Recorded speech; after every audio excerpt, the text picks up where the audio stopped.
Yeah, well, welcome. So this is we're beaming in from the dining room table at Savannah House. This is my dear brother Joshua, also known as Fire Phoenix sometimes. That's right. And yeah, we're just so delighted to be hosting this conversation tonight. It's been you got to bear with us. Joshua and I and Brian have been standing up, hosting 60 people across. This is the fourth game of the day since 11 a.m. And it's been amazing. It's like I wouldn't have it any other way. But we're ready for this one. It's kind of almost like a crescendo conversation. And what I wanted to do is just introduce Ram to kind of set the context for us. There's going to be more people joining, and the food's going to come out. But we're just so delighted, and in particular, to actually, it's a true honor to have you sat at this dining room table. You know, as I said earlier, I've had every important meal around this dining room table with my mother since I was a little kid, and just a deep honor to have you all join us, and just deep appreciation for you as an elder here. Actually, thank you. Thank you so much. I see we have Julian here in this room.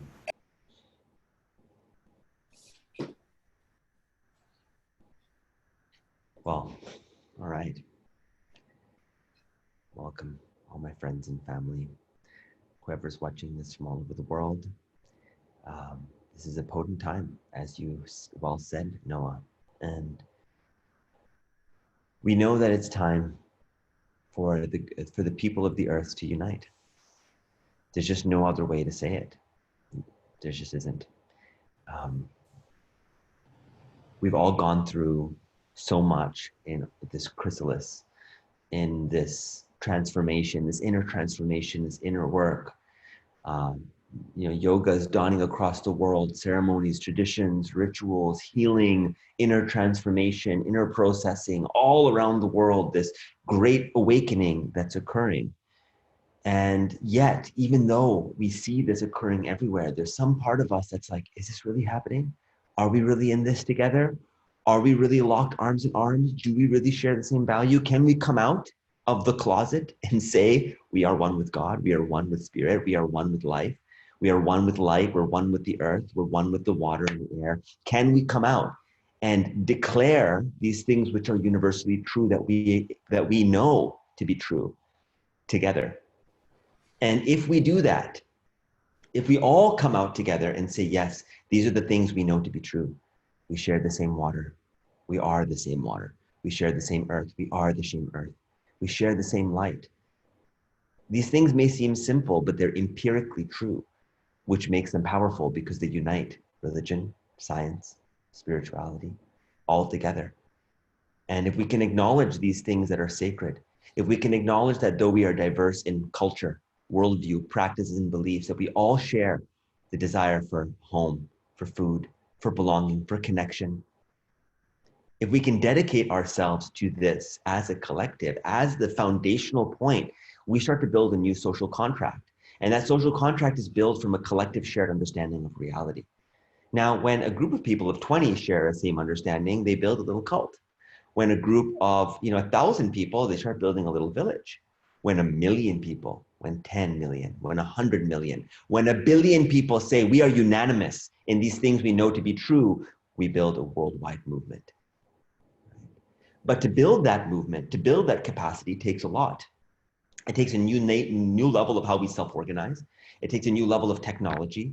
It takes a new level of communication, of shared agreement. We can't just be using the same media systems and ecosystems we have today. We have to build on principles that are solid to allow us to make that transition. And then there's a phenomenal amount of healing that needs to take place from this great wound of separation that has infected humanity as part of its natural evolution. And so the first kind of movement into the world from Unanimous is, can we create that core backbone of our collective agreement? And from there, can we organize and self-organize into a clear vision of the core steps that we need to make to move forward? If we can do at least that, then we have a beginning. We have a beginning. And so we've been working on that. Many of us here as a team, as a group, we've been meeting. Maya just came here. She's a definite co-conspirator. Welcome, Maya, into this. And this is also a really sensitive thing. This is also a really sacred thing that we are all here to do together. And you know, my brother Boz passed recently, and his spirit has been with me strongly through this, because he was tracking and charting this very deeply, tracking our inherent interconnectedness and our inherent oneness, and how we create the structures in the world to allow us to come out into that. And so we've put together some frameworks and some templates for how we move forward in this. Yet this is something that has to be born from the collective. This has to be an invitation. This is not something we can come out and say, we've got the thing, or we've got the answer. We don't have the answer. The answer is emergent, right? The manifesto is not something that one person is sitting and writing. It is a living emergent process. So how do we humbly put forth an invitation to say, hey, community, this is something that collectively all of us over so long have worked on, this little beautiful seed that we want to humbly put in a pot and offer, saying, you know, these things are true. Can we unite behind these? And if we can we at least have a basic platform and a framework to say we can work together now? Or, you know, so that's what we're here to do.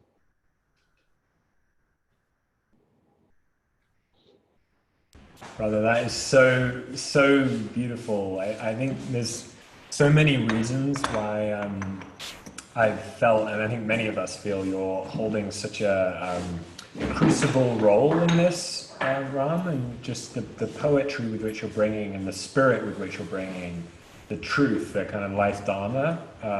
I really see, and I'm just so happy to support you and this emerging team, and welcome Maya. So happy to have you here. Multiple times a day.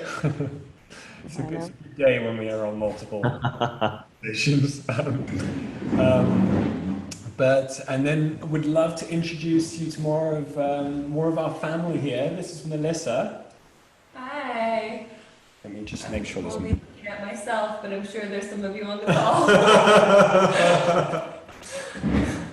There we go. There you all are. Hello. And this is Brian here. Hey everyone, good to see you. And then Danny coming in. Thank you. We've amazing food been prepared. This feast is here. Is anyone else joining us for dinner? I saw Sarah was lunching earlier.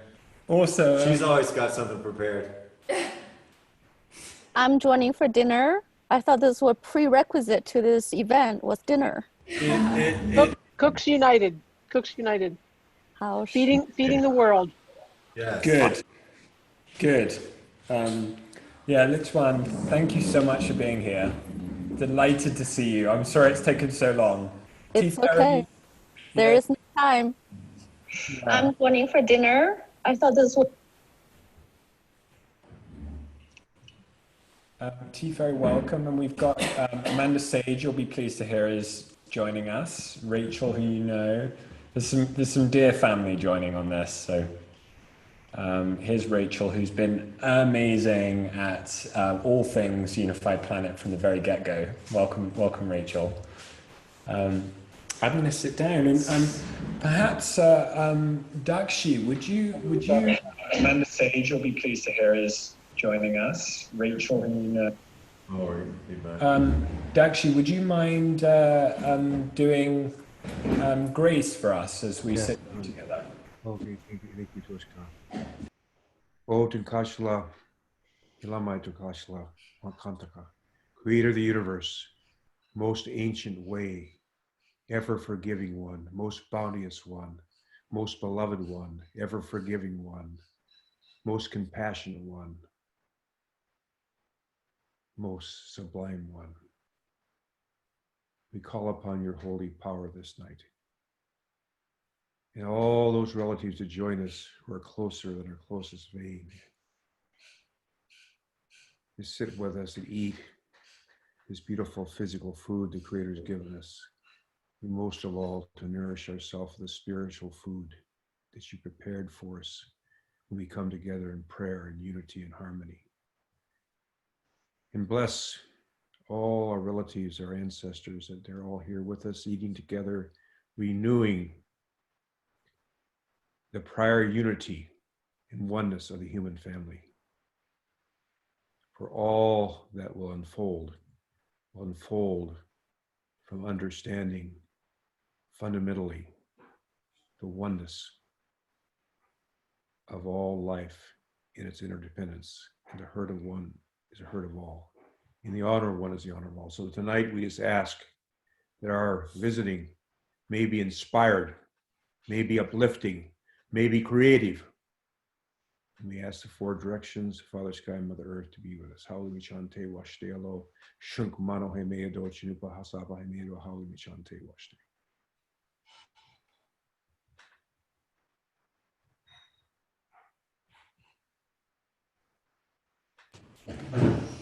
Oh, thank you Let so us eat. much. Thank you. Thank you. Yeah, well, and this is Teresa here. Hi. So we've got Danny, Teresa, Brian, Melissa, and Joshua, and Marnie's on her way. So delighted to have everyone, and maybe if we could start, Dakshi, I would love to invite you to share the Black Elk's prophecy of the hoop of many hoops. I feel that would be a good place to start us. And really, I think the vision of the ages is the emergence of all these, especially you look at the foundation of all the archetypes that children have, and that is one, the sacred tree and the circle. Sacred tree and the circle. And so really what's unfolding as I see it, if we look way back, is the vision of the ages. And so the understanding that of this hoop of many hoops, this understanding of oneness has been there, you know, way for a long time. And the one of the interesting things, I'm just going to just kind of maybe sidestep this for a minute. Now, if we think about from the foundation of oneness, that everything is one, there's certain things that become very clear, very clear. First of all, that justice is the foundation centerpiece principle, justice.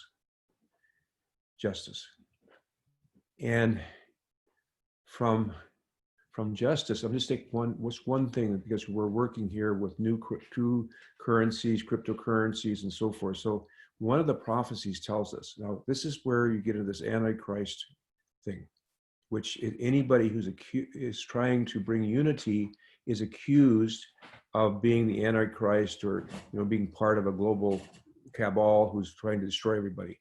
But if you think about it, okay, so let's just take what prophecies tell us. It says that in the time of oneness, we really understand. If we were, let's say we here in this beautiful dinner we're having, we're all the nation states of Mother Earth. And together we understand the hurt of one is a hurt of all, and the oneness. And so we say, okay, wow, why don't we trade in this currency and have one currency? And then somebody says, well, I have kilos and I have pounds. Well, why don't we just find one that everybody can use? It would make it a lot simpler. So we say, okay, let's go for the metric system, and so forth and so on. Well, the next thing you know, we come to a real understanding between ourselves of what we're doing. There's nothing hidden. So those people who are making money on currency fluctuations, really all they're doing is manipulating this part that's kind of hidden, that we're trying to get out in the open, and they're just making money off of making money. So you can understand why this concept of one system of weights measuring currency would be really resisted. So I don't know how I got on that, but saying that from this oneness, we can take it out every direction. Oneness. Now, with oneness, Would we really destroy ourselves through war? No. And that's why the prophecies tell us, with this understanding of oneness, there will come first a lesser peace. I think that'll be here about 2030. The lesser peace is when finally, through whatever we go through, the nation states of Mother Earth make a decision to lay down their arms. Just that. That's it. And that the nation states of Mother Earth were going to come together, because whatever happens, it'll say, just a minute, we can't have this happen again. Therefore, we're going to work together, and if any, we're going to make certain covenants with each other. And at that point, if any nation states uses this, it'll be stopped. So we begin seeing this oneness. You know, what does it really mean? How does it manifest? Well, if war, that tremendous expenditure of war, where does that resource go to? Well, obviously, you know, that's why in raising a child, it's so important. We have a natural curiosity to know. We're born with that. You watch children, they put things in their mouth. We all are born with this natural curiosity to know. Now, we can teach a child to know, or what's valuable is the material world.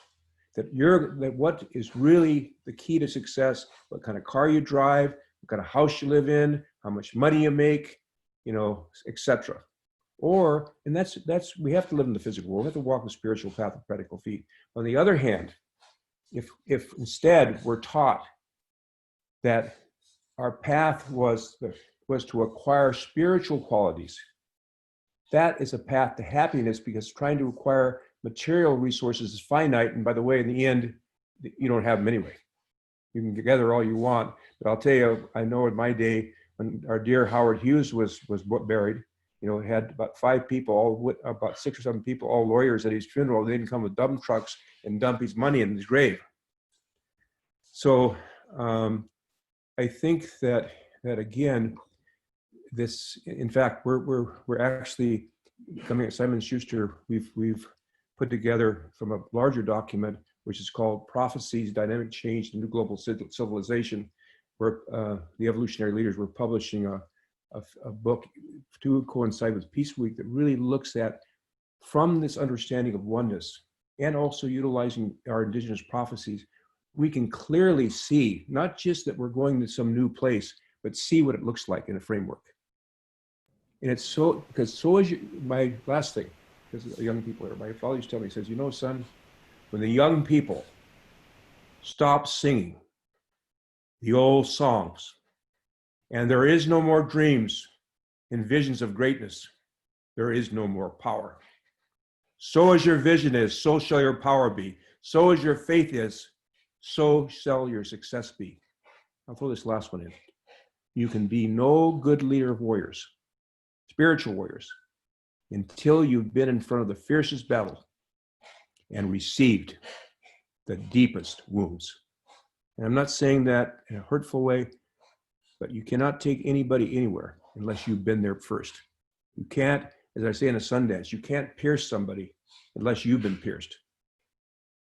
And so I think, you know, I just want to share that much. And I just love this concept, Toshika, that you have here of having to eat together, you know, through the everywhere spirit. We're one anyway. It's just we have this frame of reference that really believes, you know, I'm gonna do this last thing. I learned this today. And here's what I learned. If I take and surround this computer with my arms, I can embrace everyone. So I just want to do that. So I'm going to step over here and I'm going to have a great big hug and I'm going to say, oh, I love you so much. Oh, you are. Yeah, we feel are the manifestation of the 7th generation. You are that. You are that power, that strength, that love, that compassion. You are the emergence of all the prayers and all the love and all the compassion for all the ages. You are that which we have prayed for. Hallelujah, Chante, Washtelo. How? I hate to do that because my wife says, well, you show all your wrinkles. So,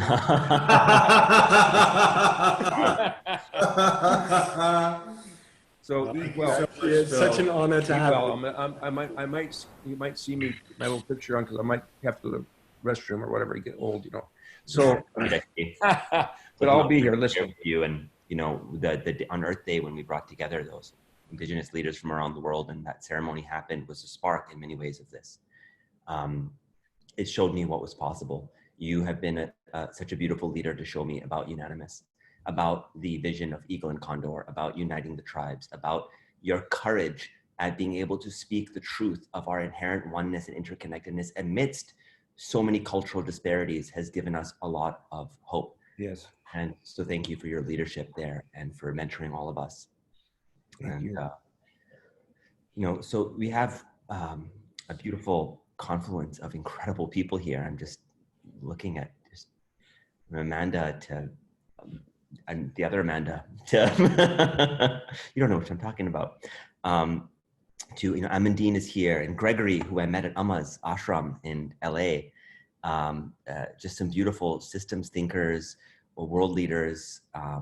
And so I feel like a good place to start this would be about reading what we have so far for the Unanimous Charter, and starting to see what you feel of it, maybe getting some collective input here on the story. What do you think, Lucian? Beautiful, absolutely beautiful, yeah. So we can bring some context to what we're actually even talking about. And that's great. And it's if you want to follow along, we normally have no technology at meal times except when we're in portals. But if you want to follow along, the link is in the calendar invite. Perfect. Thank you, Ram. And this is Ram's, like, just salute. I think from both Maya and the rest of the team. Salute to Ram for just channeling what we've got already. It feels like a really great start. Thank you. Again, listen, this is of all of our work. You know, we're all just mouthpieces or hands or artists of the same source here. So the tenets of Unanimous are this. Empirically, the sun powers all life on Earth. It provides the source energy for the plankton, which is the basis of the food of the ocean. It provides a source of energy for all plants, which is the basis of life on land. Thus, we are all made up in some form of the same light. Recognizing this, we see that we're empirically interconnected to this energy and that the sun is sacred. We all drink the same water. Water is essential for every single form of life on Earth and recycles back into the environment from our bodies every day. We are part of the cycle of water on Earth, and recognizing this, we see that we're empirically connected with all life. Knowing this, we acknowledge water as sacred. We all eat from the earth. This food is grown through the sun and the water, yet draws its nutrition and life from the soil. The food comes in, is transformed into our body, and recycles through us back into the ground. Thus, we are all empirically interconnected through the earth. Knowing this, we acknowledge the earth as sacred. We all breathe the same air. This air flows around our planet, providing oxygen, which is the source of all life, and carbon dioxide, which is the source of life for plants. We breathe in and out with this air every moment. Thus, we are empirically connected through it. Acknowledging this, knowing this, we acknowledge the air as sacred. We all share the same awareness. Food, water, and air and earth pass in and out of us each second, yet we remain. Not a single cell in our body was there 7 years ago, yet we remain. We all take in information from the senses. We process thoughts, feelings, and emotions. We all have an image of ourselves and operate through it. Though there are trillions of forms of life, each expressing their own vision of life, the underlying awareness behind them is the same. Knowing this, we acknowledge our inherent interconnectedness to the same source. We are diverse in culture, practices, worldviews, beliefs, yet we all share this planet. We all share the waters and the ocean. We all share our sun and our air. Thus, we recognize our duty to protect these things which are sacred to us all. Though we differ in culture, practices, worldviews, and beliefs, we all share the desire for happiness, for access to opportunity, for a healthy, thriving environment. We all want to be treated with dignity and respect, to have access to food, water, and shelter. Thus, we are connected in these primary values, which make us unanimous. We, the unified people of the earth, commit to doing our own self-work, removing prejudices and attitudes that stem from a worldview of separation. We commit to healing these ancestral wounds individually and collectively, recognizing that this is the first step to creating a healthy society. We, the unified people of Earth, declare our power around these shared sacred things. Together, we will make decisions on behalf of these things which we hold unanimous.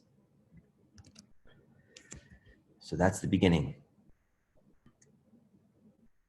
And our intention was to create something that would be universal, that irrespective of your background, whether you were scientific or spiritual, no matter what religion you were part of, you could acknowledge those things that were sacred and universal to us all as the foundation.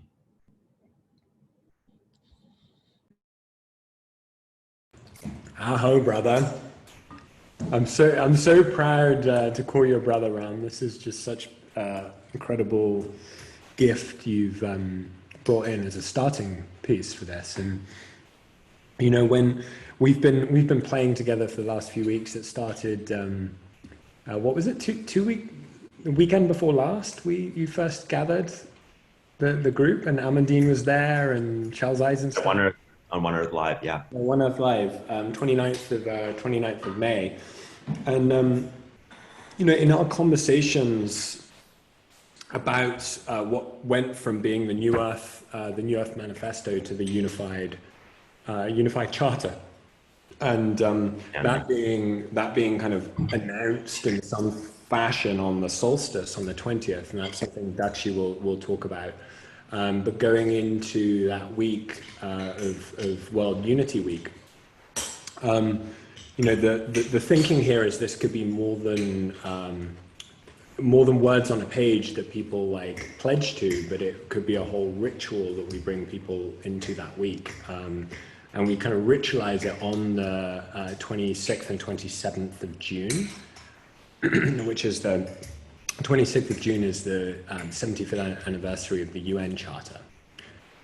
So it's potent times. It's, you know, given, and I'd love us to take a collective moment for what's going in all around us in the world right now, and stand in solidarity with Black Lives Matter, and you know, just take a moment of silence together for the collective heartbeat that is in pain right now, and is you know, a great wound, perhaps the greatest of all, is open right now, and these are times of great healing as well. And so, but we honor all the emotions of this time, and you know, just to reflect on that. But that's the backdrop. These historic times, these apostolic times, these you know,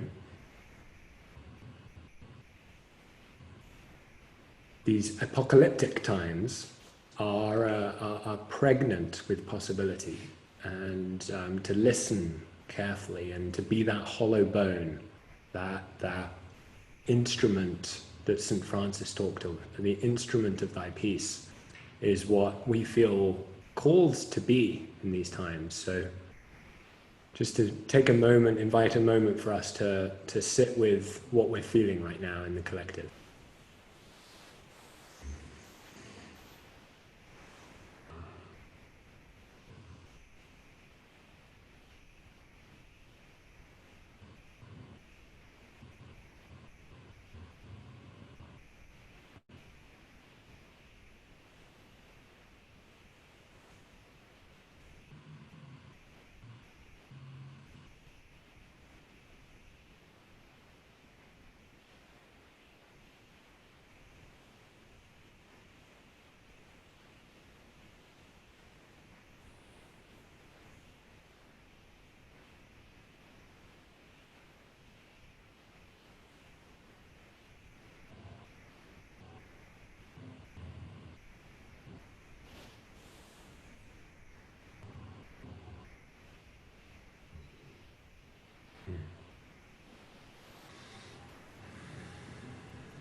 Thank you.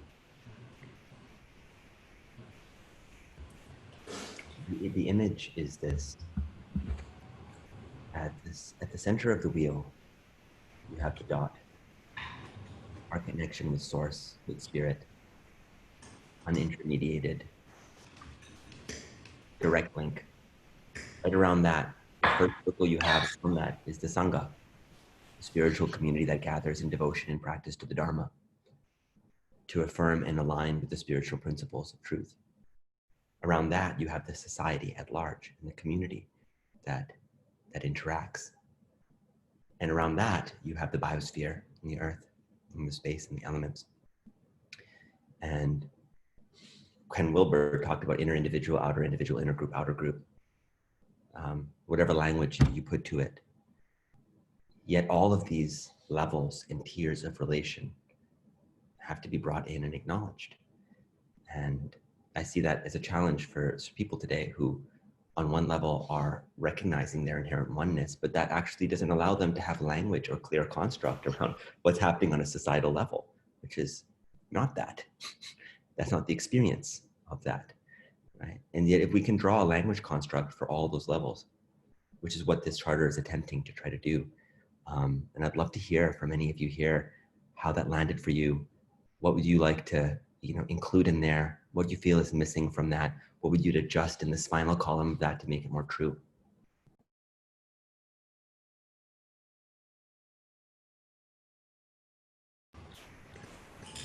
I would love to call on Amandine, who has stayed up until what, like 4 in the morning, Amandine? What is it there in the south of France? Yeah.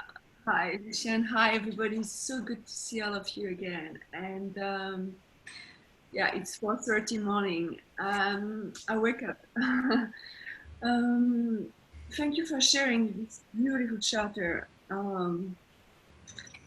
I can see, as we mentioned before, the 1945 Uniting Charter was more on structure, and this one is more on respecting the 4 elements, and is more connected to Earth, and is more shifting all of us into the 5th dimension. And I guess for what I understood, we want to make it very short. And what I would love to see, it's exactly how each of us, we embody the 5th element dimension reality, and which means shifting from separation to cooperation to collaboration, and from fear to love. But is it possible to share the document like that? We can reflect on it and see it.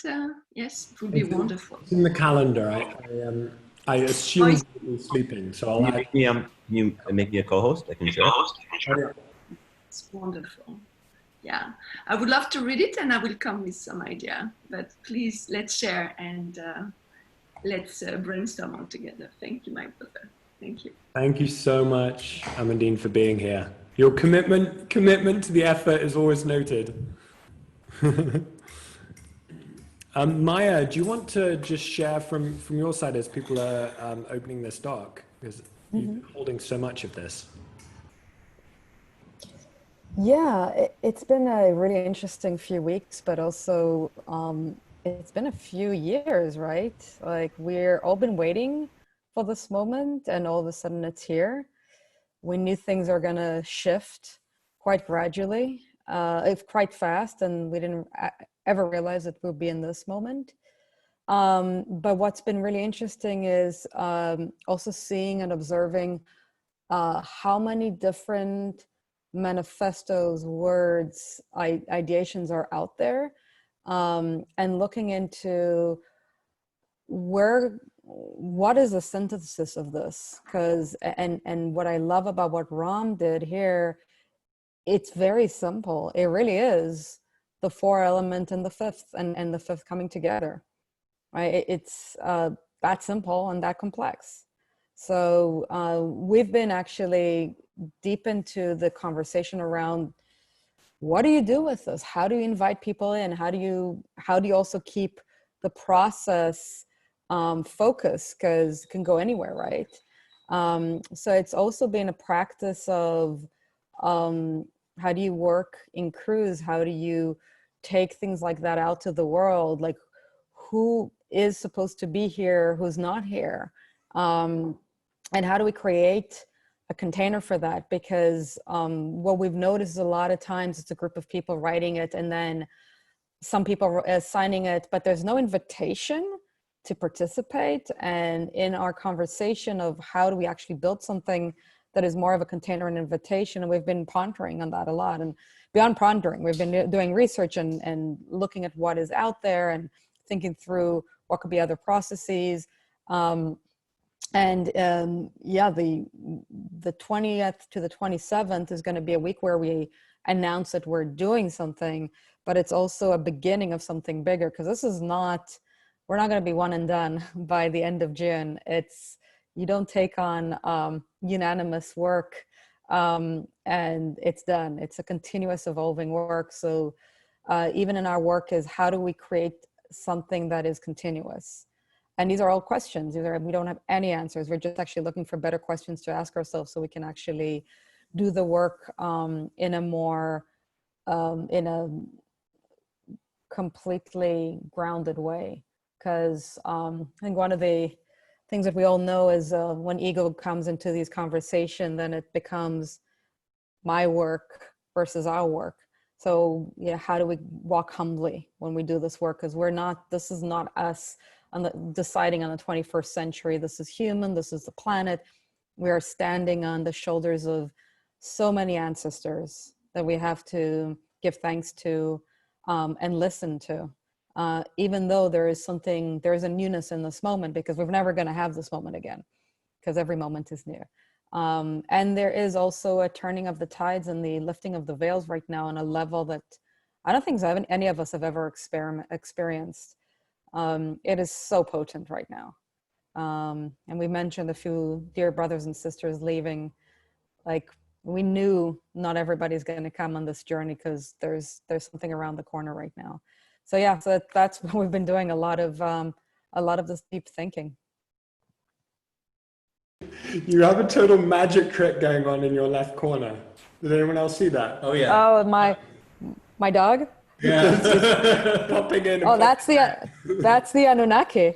The Anunnaki is here. Hi, do you want to say? I can't sit without my 12 deities around me, but he's one. He's just embodying one. It's my Cheshire cat. Hi. Well, many of us knew and loved Boz and Tony. You know, I really dropped in with Dakshi through Tony. And tomorrow night for full moon, I'm going to be pitching a tent where Boz transitioned on Mount Shasta. So I'm going to be holding space for us all there. But going around, what we'd love to do is just here's some reflections, maybe like a brief intro, just to keep it moving, and some reflections on this moment.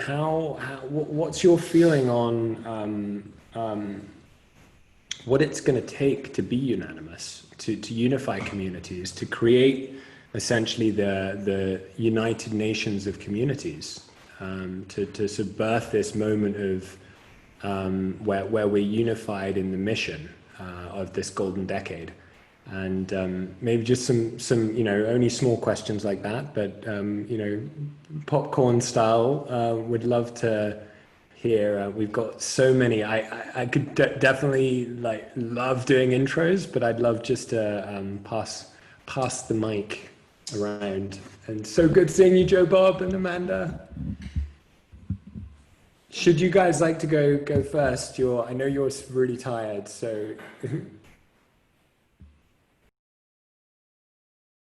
Hi everyone, it's really nice to be here with you. And yeah, it's been intense time that we're in, and been really feeling that and really dropping into the listening. And I think around this subject, what is it going to take, to unify the communities? I think the first word that comes to mind is listening. And telling stories. And that's what we've been doing lately. This community that has been gathering through this platform that I started 2.5 months ago. It's a Zoom call that never ends. It's called the Nonstop Vision Train Global Art Jam. And just the other day, we talked for probably 5-6 hours straight, and it just kept going, of course. But this listening to each other's stories that I think has been happening now is I'm experiencing on a deeper level of understanding each other, not just talking about what we wish for the future, but what has actually happened in our lives. And that way we have a deeper empathy for each other. And however that looks, however we are able to bring that out and listen to each other in deeper ways and share, I think it's a two-way road in what that does. It builds trust, and it builds empathy and understanding, and not just talking about the beautiful things. And I know this through my work. I have spent so much time living in the future, I feel like, and I am thinking of the future and knowing our oneness. And I have stepped over in many ways, like really, really looking at what's actually happening now for so many people. And so that has been a big drop for me right now. And there's just a feeling of a lot of tears, remembering, and wanting to just listen more. And I know that we're capable of it. I feel that this is a time that all of us that are here have been, we've been preparing for and in training for. And so I look forward to the continued conversation and contributing in all the ways, and stepping up even more than ever before. And yeah. That's really beautiful, Amanda. I think that's a really important piece right now. And we know that the healing is required. That's number one. And a huge part of that healing is listening, sharing stories, building the capacity for empathy. So thank you for your work.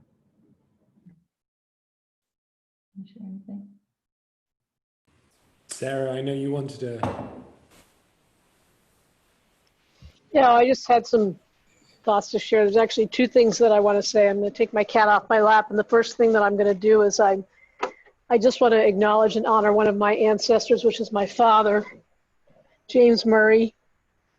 He was Irish, French, Canadian Catholic, born to a poor white working class family. He grew up in Schenectady, New York. He became a personnel manager, and after the racial riots in Washington, D.C. in 1967 and 1968, he was hired to reconstruct the department and to rebuild the city by building a police force that reflected the community that it served.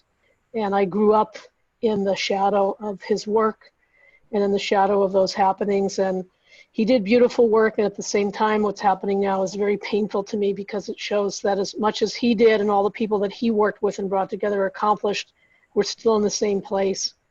And he became a Benedictine monk and a Catholic priest late in his life, and was a spiritual counselor for hundreds of people whose lives that he helped transform, and was a beautiful man.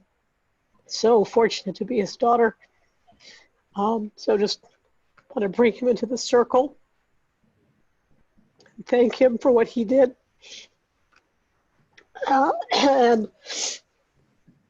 the other thing that I want to say is that it's a great, and I say this with deep respect for Ram and everybody here, and I trust the spiritual integrity of this group to receive what I'm going to say in the spirit with which it's given, which is that it's coming from my being about myself and shared with you.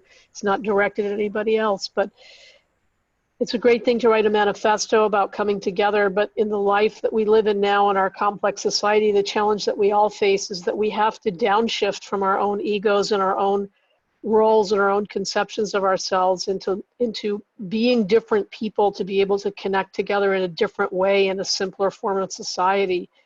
And so the manifesto can't just be about the world that we want to create out there. It has to be about the work that we have to do internally to change ourselves and to change who we are willing to be in relationship to this new world that we have to create. And that's what I don't see in the document. And that's what I don't see in the work that people are being called to do. And you want to ask how to bring people together. But the way we bring people together is in the work that we're doing on each other, that we have to rely on each other to help us to carry out. And so that is my response with all the appreciation and gratitude for everything that's been done? There's one of the charters here says, "We, the unified people of the earth, commit to doing our own self-work, removing prejudices and attitudes that stem from a worldview of separation. We commit to these ancestral wounds individually and collectively, recognizing that this is the first step to creating a healthy society." So I would say that's you may not agree with the words or language. I don't think it's just about removing prejudice and biases towards others. I think it's about changing our own identities within ourselves. And I think that's a different task. I think it's a very different task. So it's not out there. It's, you know, we have identities created within the complex societies in which we live, to which we're attached, and that give us our value. And we have to be willing to let go of those things. And so the extent to which we have to let go, not just of our view of others, but our view of ourselves, is very deep. And I don't see it reflected in that document. And that's my feedback, and people can agree with it or not, but that's my... Sarah, thank you so much for that. And you just continue to be such a fountain of wisdom with everything. I'm really appreciating you, and would love also for you to share what's happening on June 19th, because I think it's utterly beautiful and symbolic.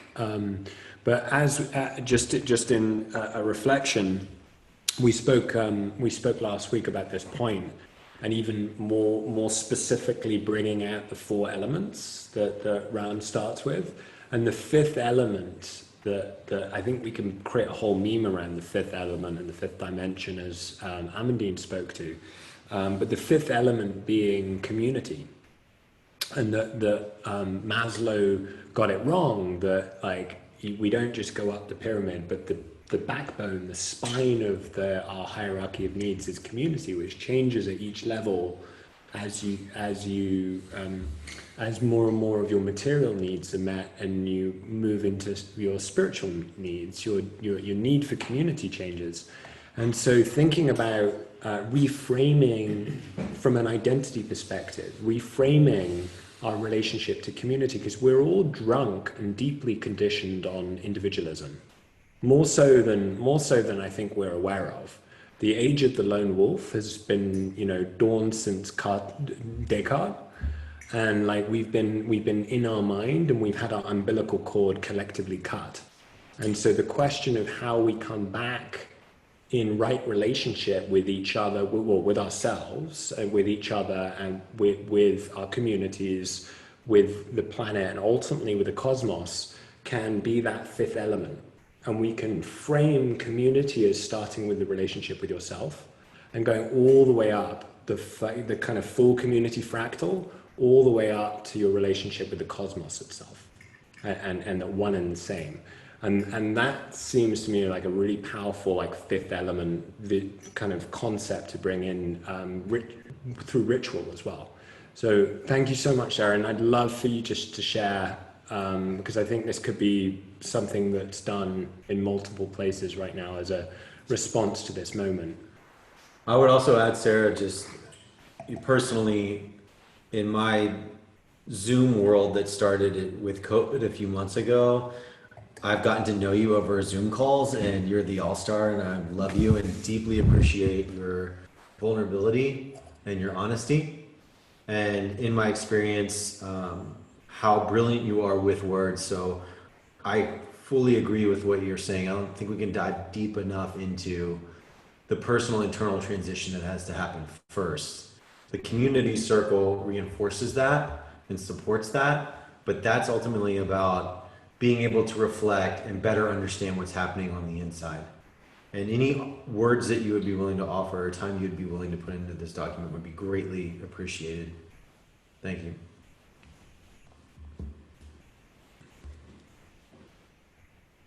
I know that Ola had her hand up, and so did Julian. So Ola, maybe we can pass it to you. You're muted though, Ola.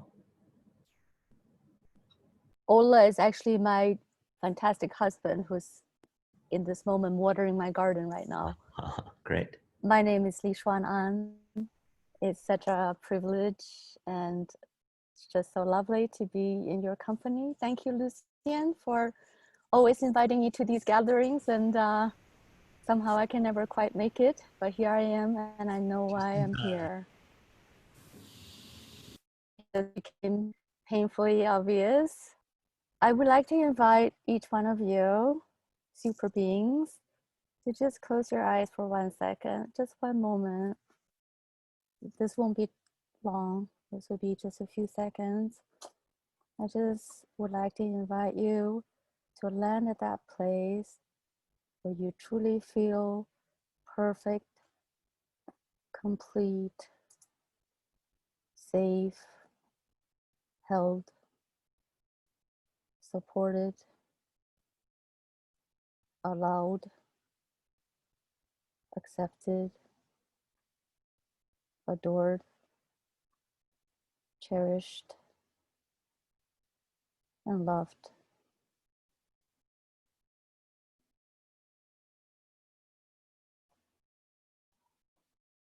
You don't need to do anything. No words are required. No actions necessary. You are.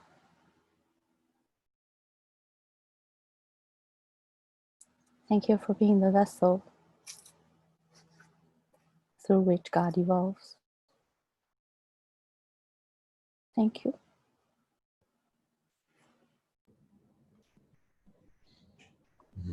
Jai. So for all the weeks during the pandemic, I have been giving Saturday morning sacred alignment sessions for my friends around the world via Zoom, and I'm a very low-tech person. And there's really one purpose for these sessions that I do every Saturday, to allow you to fully accept both your higher selves and your primal selves as a mirror to the universe, as perfect polarities that assist each other in this journey of transmutation and transformation. Those of us who are on a spiritual journey often encounter a great pitfall, which I learned as something called the premature spiritual leap. By my own experience throughout the years, often that just when I'm at my highest level of connectedness and awareness and comprehension, feeling really as the right man to God, the new universe will show me something that would humble me,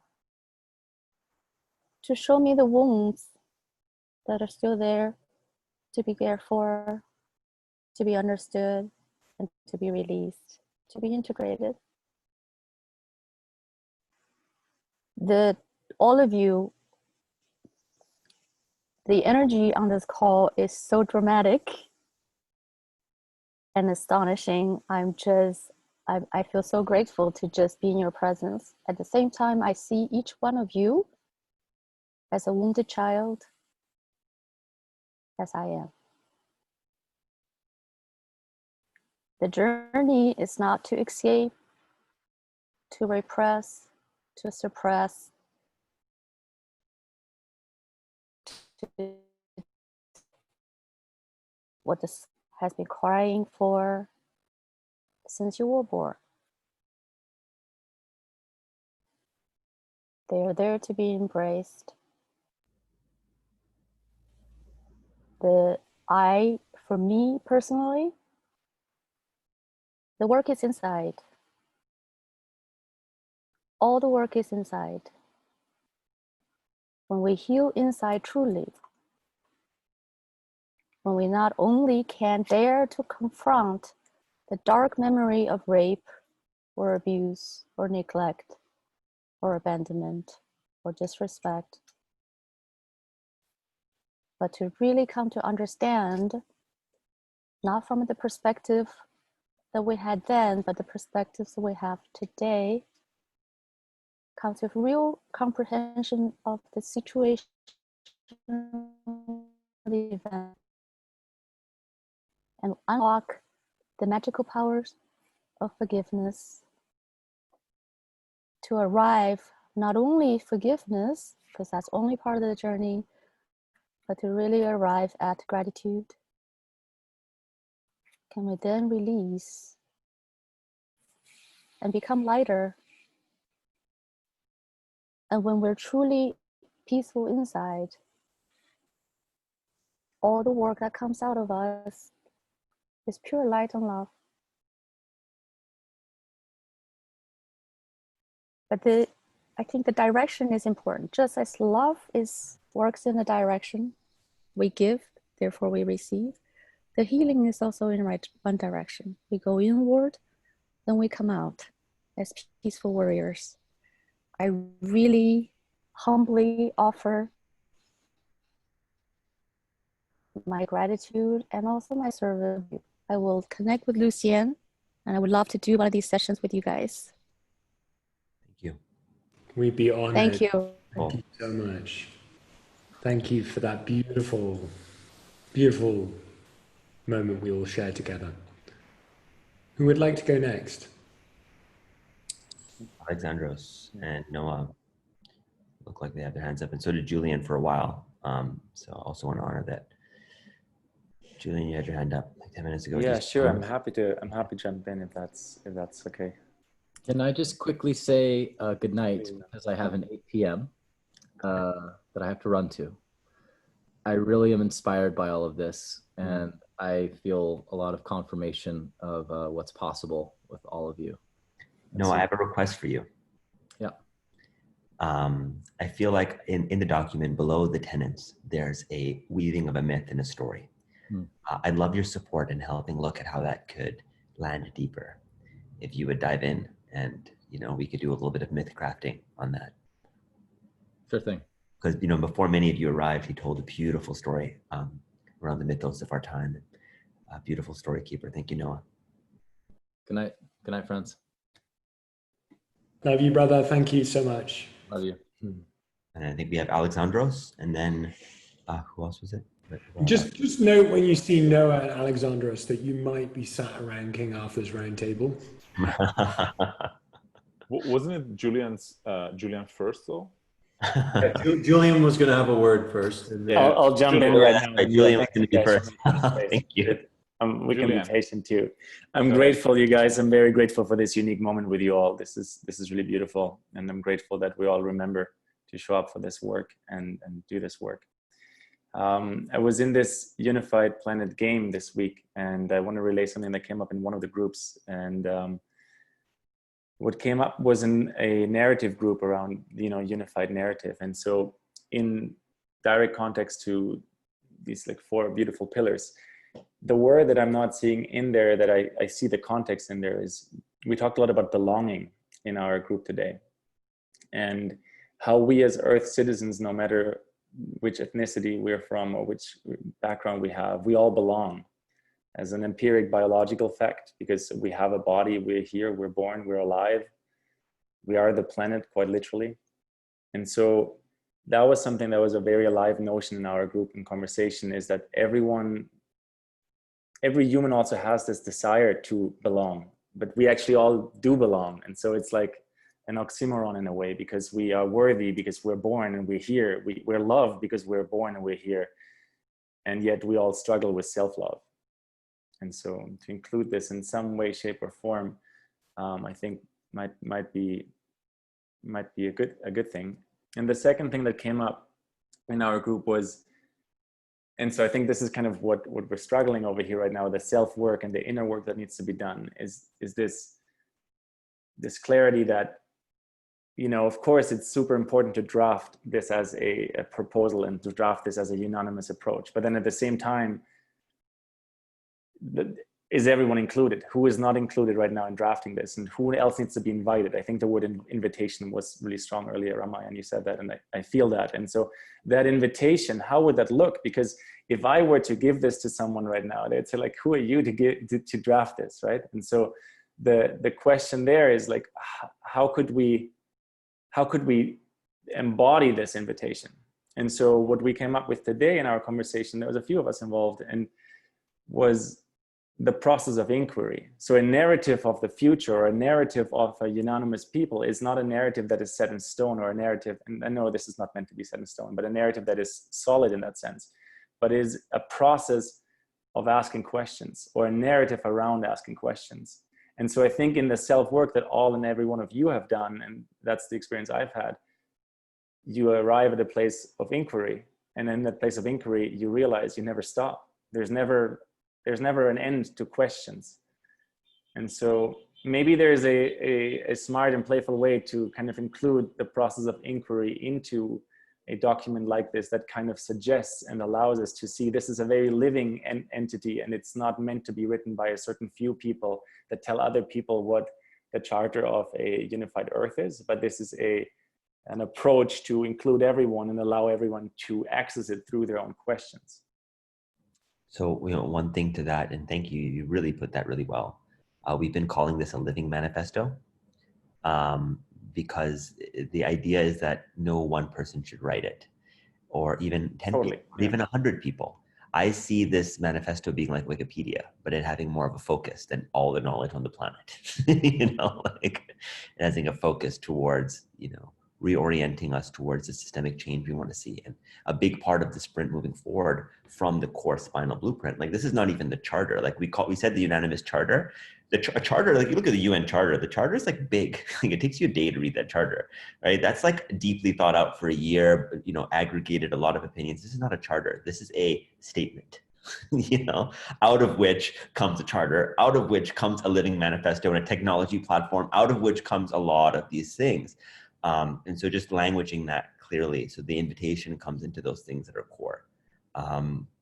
And, the second thing to that is, me and Maya for a number of years been working on a technology platform for a collective journey, for how we tell collective stories together and harness collective feedback from people to string together shared narratives. And we think that this is one of the perfect places to deploy it, where the header is a question of what do you feel about this? Where does this land for you? And you can have millions of people respond. You can have a collective journey dialogue. So these are things we're brainstorming and sitting with. So you're right on the money, Julian, as usual. Yeah, thank you for clarifying this. I think it is also really clear. It's just something that we wanted to add to it. So thank you so much for this process. Fascinating. Thanks, brother. Thank you, Julian. It's really basically a beautiful segue to many of the things that I wanted to say. One of the things that came to mind as you were talking is pretty much what you said with respect to the people who are in the room, because one of the things that I like to ask is who is not in the room right now, right? And how can we construct structures so it's easy for those people to be in the room? One of the things that came up, because it's nice to talk about ideas, but I spent 6 years in Silicon Valley, so I sometimes think of what are the structures that would enable those ideas to happen. I don't know if you are aware of this product called Gitbook. Essentially, it's I'm sure you're aware of GitHub. So essentially, GitHub allows for many people to work on the same code at the same time, and allows for different branches of that code to be generated. And the person who kind of stewards the main trunk, the main branch, can pull from those branches back into the trunk. And Gitbook essentially is a platform that allows you to write books with GitHub, right? That could potentially enable that very kind of process. So that's just one thing. The second thing I want to add is this idea of questions that you mentioned. I'm from Greece and I have 2 degrees in philosophy. So one of the main things that Socrates wanted to inspire is the hunger for wisdom. As you know, Socrates never actually wrote anything. In fact, he claimed that he didn't know anything either, and yet he essentially created this hunger for wisdom. So I'm just thinking along those lines, maybe this manifesto is not actually going to be a set of answers, but a set of questions that generate the hunger for wisdom. And you could, I mean, you could actually generate potentially like, you know, chatbots with all those like questions. So that is literally a living manifesto in that you can actually talk to it. I've written some ideas on how to actually create this, like design from an architectural point of view. I'm sure there are other people who are much more technically proficient to do this. But what I'm thinking about is having like a repository of wisdom around these kinds of goals and ideas that you can talk to. And as you're talking to them, and it's a question and answer session, your own answers and your own interactions get fed into that system. And the last thing I want to say, actually maybe not the last one, but is this notion that I've been reading this, and first of all, like, you know, I want to thank you for writing this, because there's a lot of thought that has gone into this. So it's important to acknowledge the thought and love that has gone into this. But also, one of the things that I'm thinking about is this sort of theme of like memory and forgetfulness. Meaning that, like, if there's one thing that I have witnessed throughout like human history in this like density, and, you know, I don't know like what sort of backgrounds you have, but at this point, like, I've had too many experiences for me to not acknowledge the multidimensional like, you know, existence that we are, that reincarnation is real. So if that is the case, one of the main things that happens to us while we enter this density as souls is we forget. And what usually culture is the transference of memory from one generation to another. So when I look at the statements, what I'm thinking in my head is, you know, what is it that led to these people writing those things? What are the stories behind them that made them feel that these things are sacred? And what happened when people did not consider them to be sacred? So having those stories and having that, you know, acknowledgement that there is memory and there's forgetfulness, and we have to somehow like be able to become better at this, you know, is something that came up while reading this, and that there is no sort of like reference to that like motion that happens in human life in this density.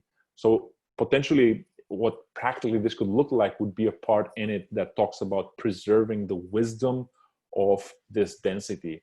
There's been so many times where we lost extraordinary wisdom, from like the burning of libraries to the killing of like, you know, indigenous like, you know, traditions. We need to literally become really serious with respect to preserving the wisdom and the memory of that wisdom.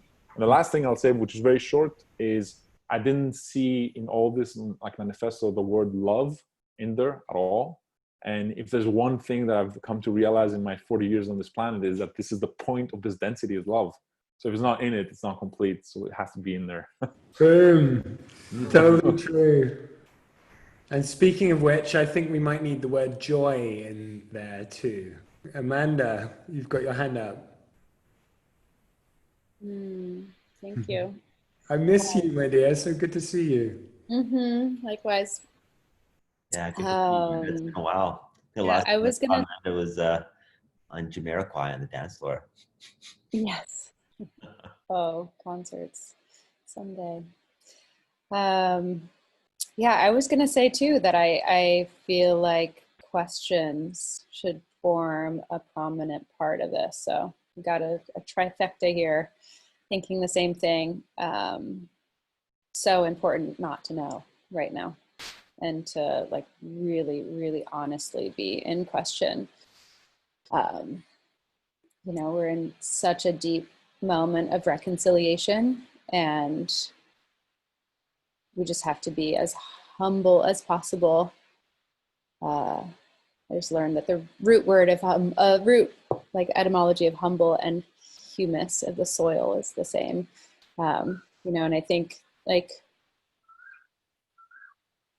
yeah, in this moment of reconciliation, it's just, I can't say how vital and important it is to be in inquiry, kind of echoing what was just said by the previous two folks here. But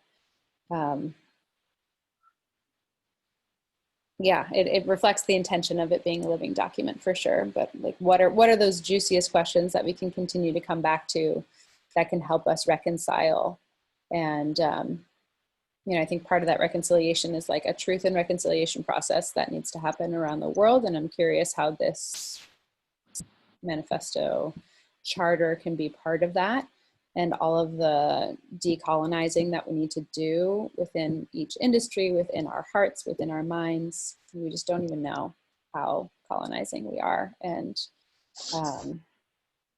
yeah, those are the kind of the main two themes, is like reconciliation and inquiry, bringing in more questioning into it. And then the last piece on kind of reconciling and decolonizing is reparations. Just like how daring can we be right now in a time where wealth inequality is off the fucking charts. Which if you look at past civilization collapses, it always precedes wealth inequality and natural resource depletion always precedes collapse. So yeah, curious if we can weave those pieces in, or if they're already represented there and I'm missing it. But yeah, the inquiry part, or having questions woven in, I think is pretty clear that it's a lot of us are seeing that piece. Thank you for all the work. Super grateful. So much. Thank you, Amanda. Thank you for being such an emissary from the future. We love you dearly. It's great to see you. I feel like this, you know, this is such an important process. And I think Amanda Sage was speaking to this a little bit earlier about what the moment is calling for, and this deep listening and this deep empathy that this moment is calling for. And so many people want to use their platforms just to speak their own preconceived narrative, when really it's how deeply can we listen right now. And the capacity that we have to listen, the capacity that we have to hear each other's stories, the capacity that we have for true empathy, that is going to be, I feel like, the groundwork for how this is going to move forward. There's no moving forward. There's no unanimous. There's no any of that without profound healing. That is the foundation, profound healing that needs to take place on all levels. And I was thinking about this morning. I lead a daily meditation on Unify, and you know, a lot of questions coming right now about kind of a lot of confusion in the spiritual movement around, but like, we recognize that we're all one. And I'm like, yes, relative and ultimate truths. Let's start there. Ultimate truths, we are one. Relative truths, the experience of most people living in this world are not that, and there's a lot of trauma. You know, like, how can we hold both? How can we hold on one level the inherent recognition of, yeah, we're all the same blood, water, air, earth, fire, spirit. I mean, obviously, if you just take 2 seconds and really look empirically, we're one being, right? It's there. But that's not our experience, because there's deep wounds of separation, prejudice, judgment, colonization, imperialism, separate. The narrative goes on. And what is it going to take to break that?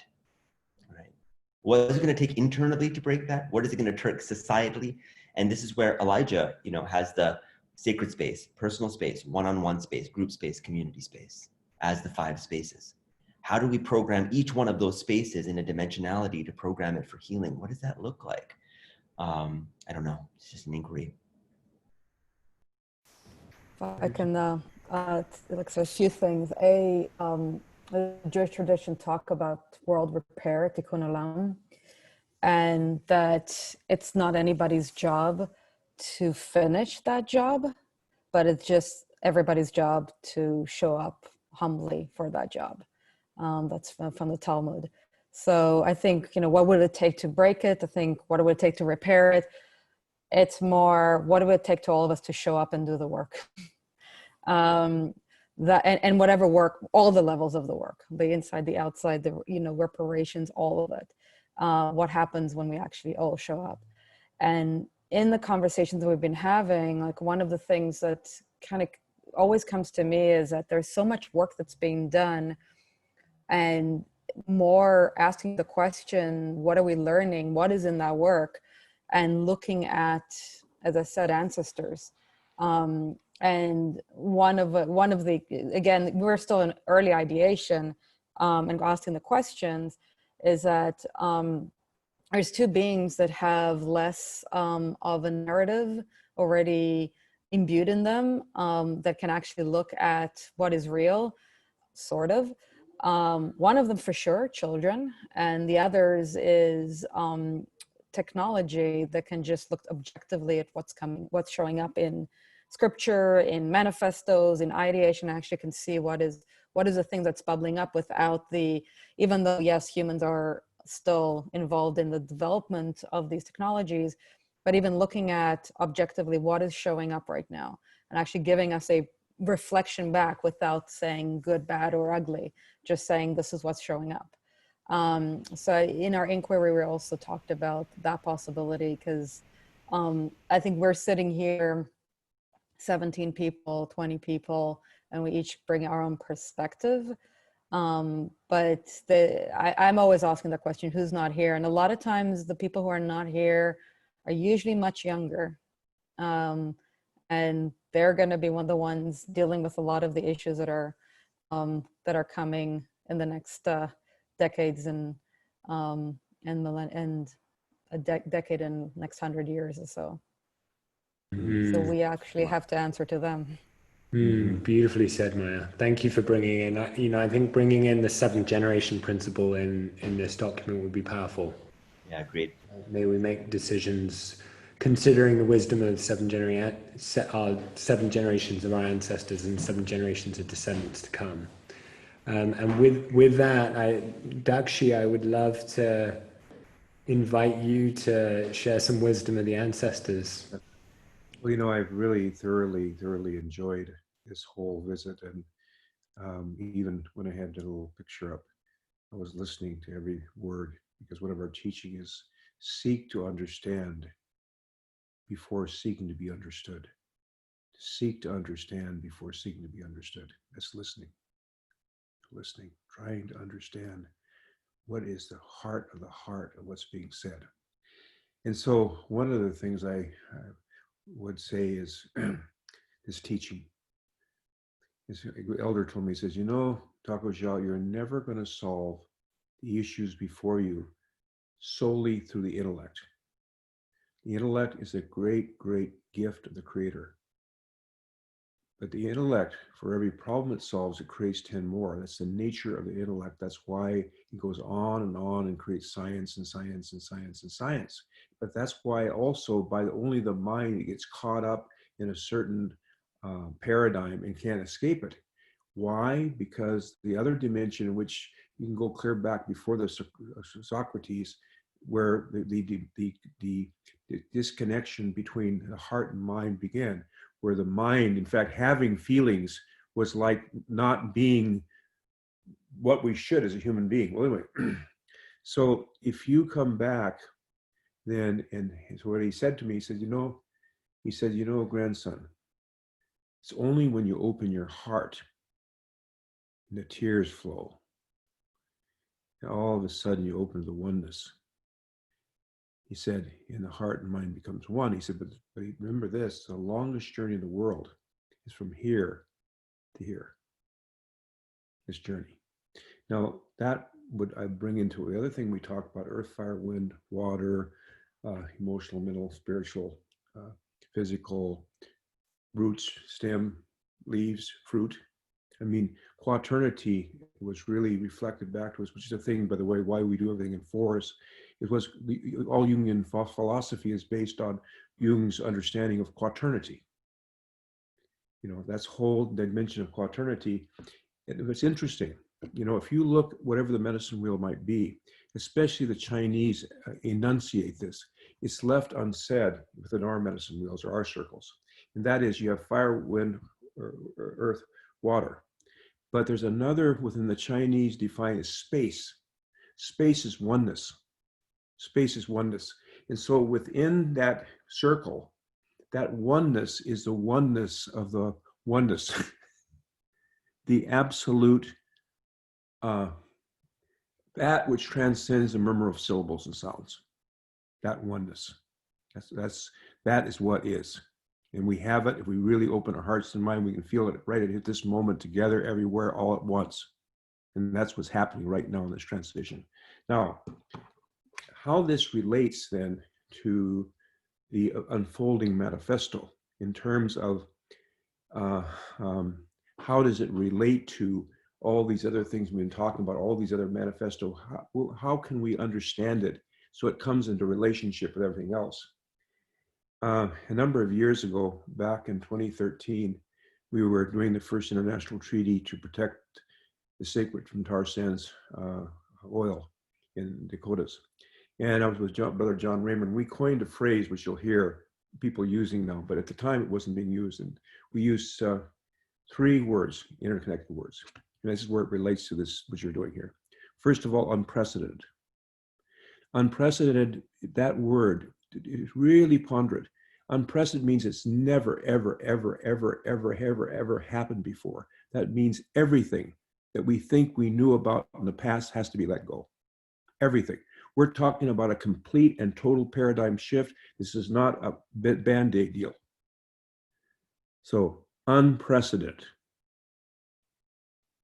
It means that really there's nothing in the past that can operate on you emotionally or take away from who you are spiritually. Unprecedented. And so that word we need to ponder, unprecedented. Okay.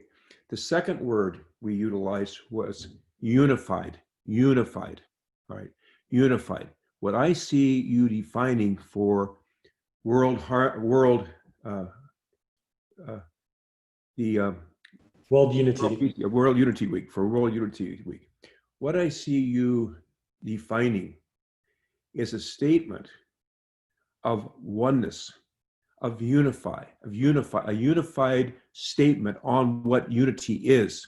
And what you've done, as I see it, is looking back. I can look at the charter of Earth Charter, Charter of Compassion. I think what you've done really beautifully is you've taken today, in 2020, in those words that resonate with the 7th generation, resonate with now who are half the relatives in the human family are under 35 and under.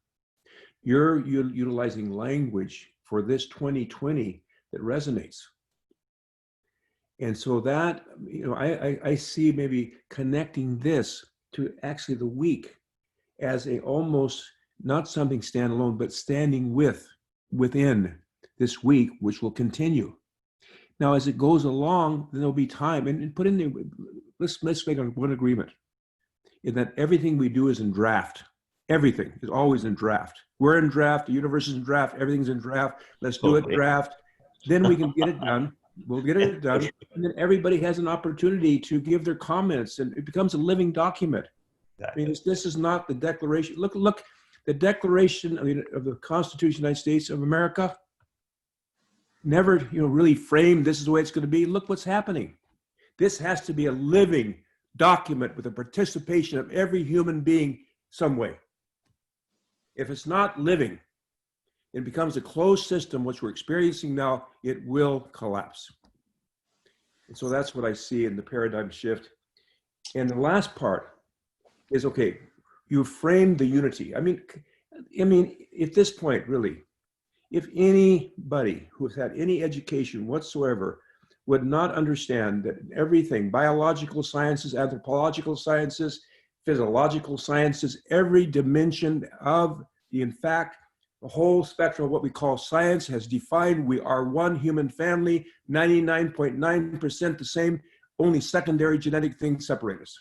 Things like our hair color, for fat or skinny or what we look like when we get old, like me. And that's a fact.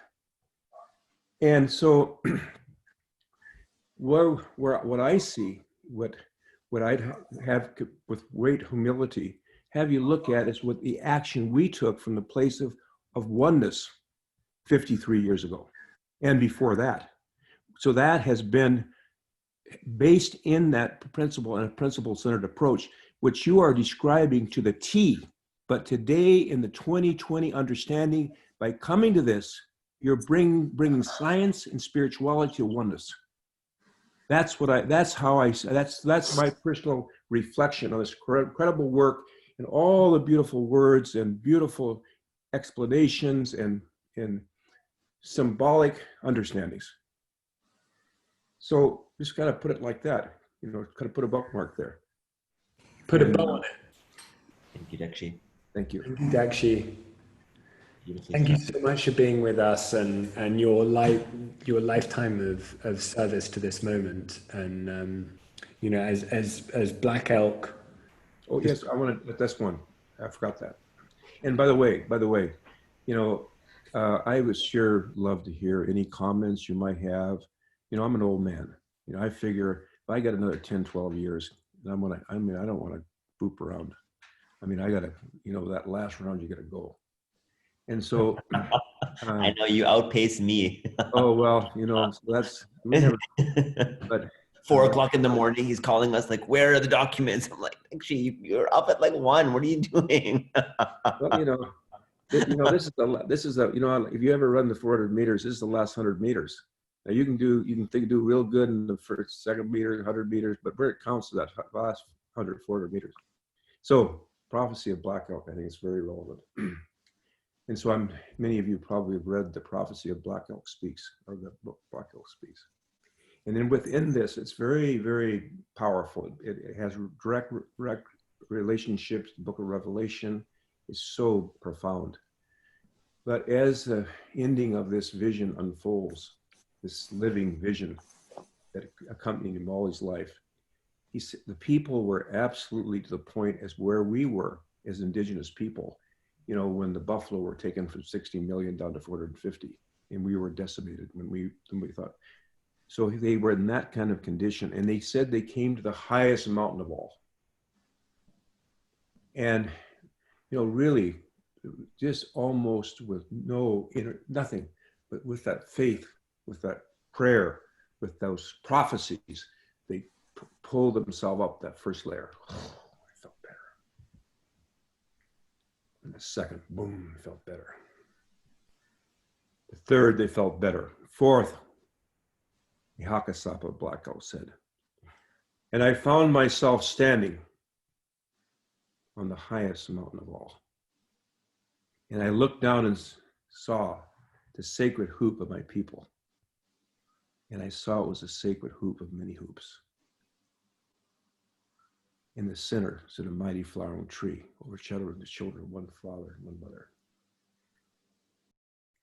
And I love this part, and I saw more than I could understand, and understood more than I could say.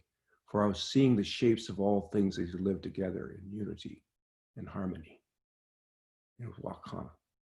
It was sacred. And I turned to the east, and 2 men were coming flying like arrows. And between them rose the daybreak star. And they came and gave an herb to me, the daybreak star herb, with 4 blossoms, red, yellow, black, and white. And they said, with this herb of understanding, you shall have power over all things. And I took it and dropped it upon the earth, and where it fell, there was no more darkness. And so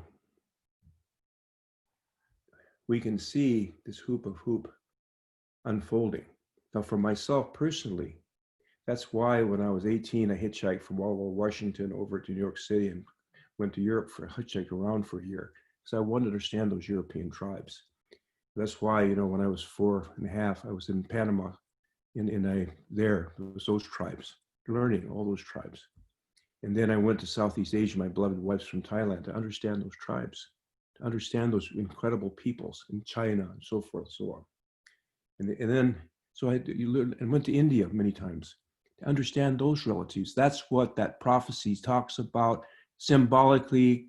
Those 4 blossoms represent all members of the human family. It's not really, we're not those exact colors, but symbolic. It means from opening your heart and mind to oneness from one another, that shall give you power over all things, concluding these outworn,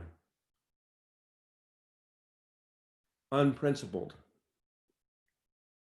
lesson that without a spiritual foundation, no matter how great our ego might think things are, in the end, we're going to fall flat in our face. Just say it politely. That way. They're more than falling on the face here.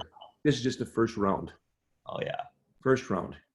And I'll tell you, that's why the number one thing at this time, our elders said, and I'm going to close here because I can get carried away here, but is community, common unity in diversity. I'd add that.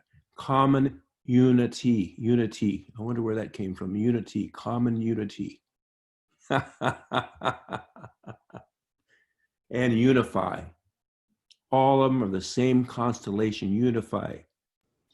And you know, the etymology of that, the U comes from the Sanskrit yaj, which means marriage, which is where yog comes from. Yes, exactly. Unify, they actually have the same etymological root right there as well. Yes, absolutely. So beautiful. Well, I thank you so much, you know, for this beautiful invitation, Toshka, Lucian, and Toshka, Rami, and all the relatives here.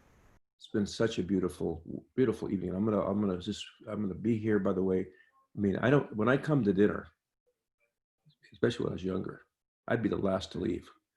So yeah, we're gonna have many all-nighters together. Yeah, but I'll say one good thing: if you get kind of that state of oneness and the kind of that part disappears, some of those memories, it's good that they do disappear. Anyway. Exploring all those things. Wonderful. Okay. Well, I'll be here. I want to listen, and I thank you. You know, because I want to be here. I want to see how this thing turns out. I want to see what's going to happen to us in about 27 minutes. Where are we going to be here?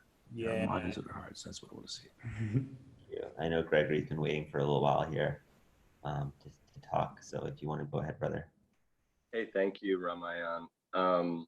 I've actually really just enjoyed listening because usually I have something to say and then it changes every time I hear everyone say something with such great wisdom. And I really loved everything I heard. So, you know, I've been thinking a lot about the questions, you know, to really build on what everyone is saying. And the one idea was the only word I would add to the document could be at the end, and it would be "and" with a question mark. And what's your thought? You know, something like that. And I was thinking about the people of this land and how they all got along, and they didn't have any writing, but they didn't get along. So what was the way that they got along was the potlatch, which is the competition of who could give more. But that was a cooperative process. So, and then I was thinking, I walked down to where I lived 33 years ago until I moved. And that was the neighborhood that was most badly affected by what happened a few days ago. And I'm walking and talking to people and feeling. And there's 170 languages or something like that spoken in the schools here. And then I think about where I saw you last, Ramayan, and a lot of us have had a lot of inspiration from Amma. That's where I met you, Ramayan. And I remember her saying something so fun. She asked the question, when someone gets married, the two become one, but the issue becomes which one? And, totally. And then I'm thinking about the Bible, you know, as a document, and what has that document done? And how can we make this process of an experience benefit those who have no idea that a document exists? How can we carry that meaning? Especially for those that don't even know what a document is, much less reading. So how can we then live, if we're trying to find a living document, how can we actually simply live it? And as we know in mantra practice, there comes a point you have to transcend the word and embrace the experience of becoming the deity and living from there, where only your presence alone, like Amma or all these great ones we've studied with, and many of us, I mean, I find myself moved so deeply when I experience your presence, many of you. So for those of us that are in this process, maybe the questions become, who is this document for? And what is its purpose? And maybe we can put that into the document because we can reflect on that set of assumptions that may not have been reflected on that are assumed or implicit when there are maybe 3 billion people that have no idea what you're talking about, and no amount of explaining will actually help them understand. But if you hug them or feed them or smile with them, they'll understand exactly what you mean. So I'm not saying that's an or, I'm saying that's an and, that maybe we can ask some questions about how we see this living into the future as its validity is today, for the purposes that were shown so clear that this is a valuable process to write these words for those that will read it. Yet there's two things with the words that will not be read. Maybe there are many people that want the words that were cut out, and then that population of people, how are they included in feeling the experience so that the implicit intention of unity is actually conveyed without the words ever being the issue, leaving the words behind and walking into the temple where we all meet, you know, is the question of how do we do this living? And I love the idea that someone, I think the gentleman, the philosopher, techno, Silicon Valley dude, awesome mind guy, I love what you said too. What about a series of questions, and everyone who's connected to this process simply ask those questions and listens to what people say, and then takes note and then puts that into a living document and experience. So I think that's all I would like to say, because I want to know what wisdom that we all carry, how it lives rather than how it's said. So thank you all for everything, and all of you who invited me to this dinner and all the work you're doing. I bow to your embodied wisdom, and I am so grateful for who you are. That inspires me to be better for who I am, and thank you for that. For that, I'll be listening as. Thank you, Greg. Love you. Thank you, Greg. Teresa wanted to say something here next. Wow, it's been really a wonderful experience to, I feel the same sentiments of just listening. And throughout dinner, I was sitting here, and just to kind of like set a theme of what I've been thinking about is I'm currently on my moon, and so I'm having so much pain in my womb right now. And I feel really nice that I feel safe enough to be able to share this, whereas maybe like even a year or 2 years ago, that wouldn't have been brought up. And I'm just sitting in this pain and rawness, and I feel myself just resisting, like so much resistance, just wanting to hold it. And at one point, I think it was when lovely woman led us in this beautiful meditation, that it just guided me to release and to allow. Mm-hmm. And as I allowed that pain to arise, you know, of course, underneath there's so much emotion going on with anger, and then release, and then compassion and love, as we know, which kind of comes up when we're able to acknowledge what's really underneath. And throughout the conversation, I found myself, when the declaration, or not, the manifesto was read, I found myself journeying, really sensing into what journey and emotions was I going on. And I usually, as a Scorpio that really loves to unearth in the shadow, I found myself longing for the pieces that may be unspoken. And what we're seeing so much now is this shadow, the global pain that has continued throughout all of our lineages and history. And in going and witnessing protests, and the youth being the ones who are organizing, and what people are coming and saying in the courtrooms and fighting for, just this deep acknowledgement. And what we're really all seeing here is this deep acknowledgement of what hasn't been spoken about. And it's just left me wondering, how can we really push the boundary and speak those things so that we can shine light upon that which has not had light shined upon. And when we're talking about, the 4 elements in that journey, and unifying into one. I'm thinking, you know, in all of these different cultures, what is the word that is for the darkness that is also the lightness? Because without that darkness, then you know, that transformation of the darkness also brings us into that continuous elevation, transcendence. And and that will be the continued work until we ascend into that unified place that then is all light. But that darkness is also there to allow us to do our own work that we're talking about. And so I find myself, you know, with this writing, this longing for that acknowledgement. And as this is words and story that will continue to hold continuous record, that acknowledgement is the continuous record. And we do so much to not read about it. And that is what is wanting to be seen. And may we acknowledge it with our own courage and strength and humility and humbleness and love and compassion and learning and listening.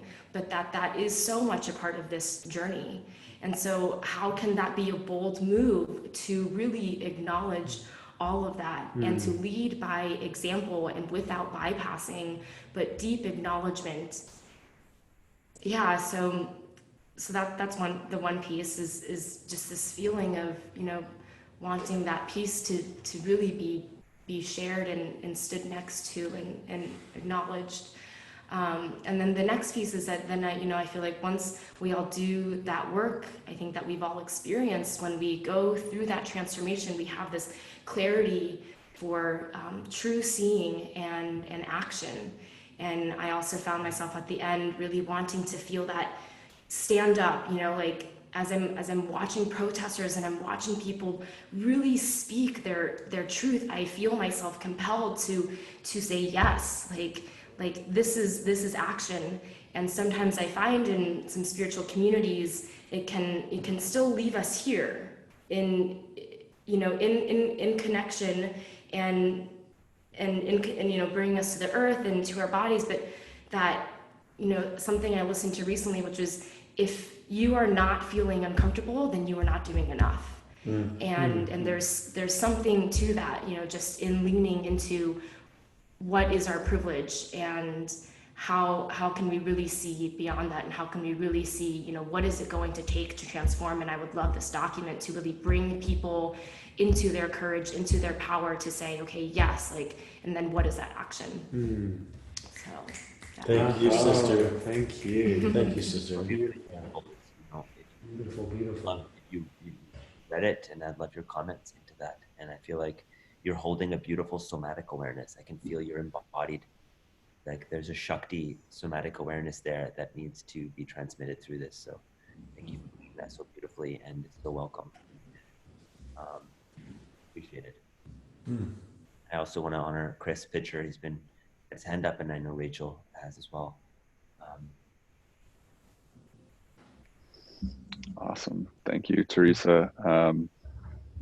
There was, on my hike this morning, we spoke about this intense desire in our everyday life to repress pain, to get away from it, to move away from uncomfortable situations, to that Silicon Valley essentially is building for comfort, that it's looking to solve things to increase comfort, and that the more comfortable we are, the better off we have it. And I think that's kind of one of the core aspects of how we try to avert the human experience in our society. Secondly, I think what Gregory was speaking to is really important, is how does the document actually live in the world? How does the story carry on? Because a bunch of verses that speak about how we're doing things is read by those who truly care, while a story that actually embodies those principles in action allows people to spread it and allows everyone to come to their own insight as to why. Why does that make sense in this scenario? How can I then translate across multiple places? Like the Bible, when we look at it from the words themselves, that's where we get caught up in, versus when we look at the analogies that are deep within it, that's where the depth actually allows the wisdom to go enter into us and embody. And lastly, I think it's really important, especially with what we're talking about with community, is the human quotient. Is at the end of the day, we can have the most amazing principles, we can have the most amazing vision. And then what it comes down to is, how are we actually co-creating? How are we treating each other and iterating through as we take on this larger vision, as we take on this ideal way of being in society? How are we dealing with those everyday interpersonal dynamics and interfaces that really are the challenge, more so than coming to an agreement on, say, we all want to live in a better world with equality. We all want to have basic needs taken care of. Like, those things are easy to speak to. It's the everyday dynamics of how do we actually show up in community that really, that's where, to me, the uncomfortable is how do we stand for our vision and be willing to be accountable for how we're showing up, as well as hold others accountable for how they've said they want to show up inside of those principles and those dynamics. And lastly is just this this deep honor of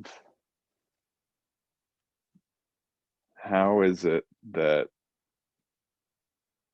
we, like, when we think about, we spoke a lot about it, when we think about unity and the difference between, Ramayan spoke to it as the difference between, like, embodied versus relative, I believe.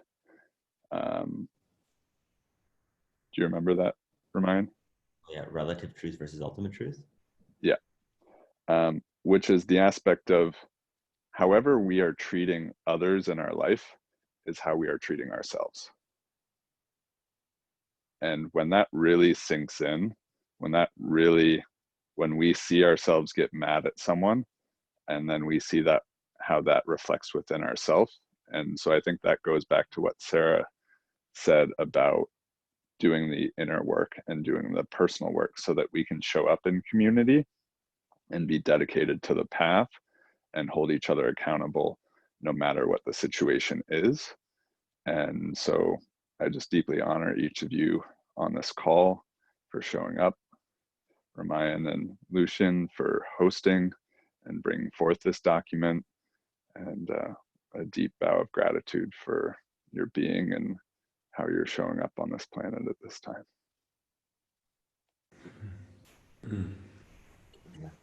Thank you for that wisdom, brother. Rachel. Rachel. It's been really beautiful to be in the listening space with everyone. We can barely hear you, Rachel. Can you turn your mic up a little bit? Sure, I don't know how to do that. Is that better if I come back over here? A little bit better, yeah. Even closer if you can. Kiss your computer. There you go. Great. Okay, so I'll turn back on because it's like, it's late night. So I just want to take a moment and thank everyone for their contributions. And in my thinking around the original question of what will it take to be unanimous, I've been thinking a lot lately about the importance of radical inclusion, deep listening, and the remembering. And I fully hope that we aim to reach and include as many people as possible who feel the resonance of this charter and are guided by their intuition, ethical and intellectual responsibility to maintain and to further create into the living document.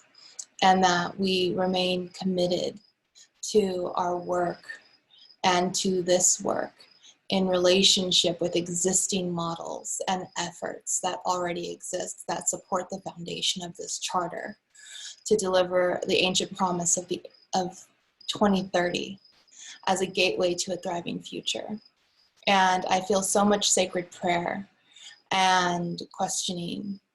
And in the sacred prayer and in the questioning comes something very natural that I'm not sure was suggested in the document, but I feel it's deeply ingrained in the in-between spaces of it, which is our ability to embody full trust and courage of that trust, to lean into it further in this great unknowing through the act of sacred prayer. And I know in our collectives, sometimes we have a tendency to not necessarily spend a lot of time on the pragmatic details in some of the ways to step into those spaces. But I feel that it is an audacious effort for us to do so and acknowledge the shared empathy and responsibility that we have at this time, and that our longing of the heart that we're all feeling right now, of this impulse to do, to create, to connect, to realize, becomes the opening of the heart. And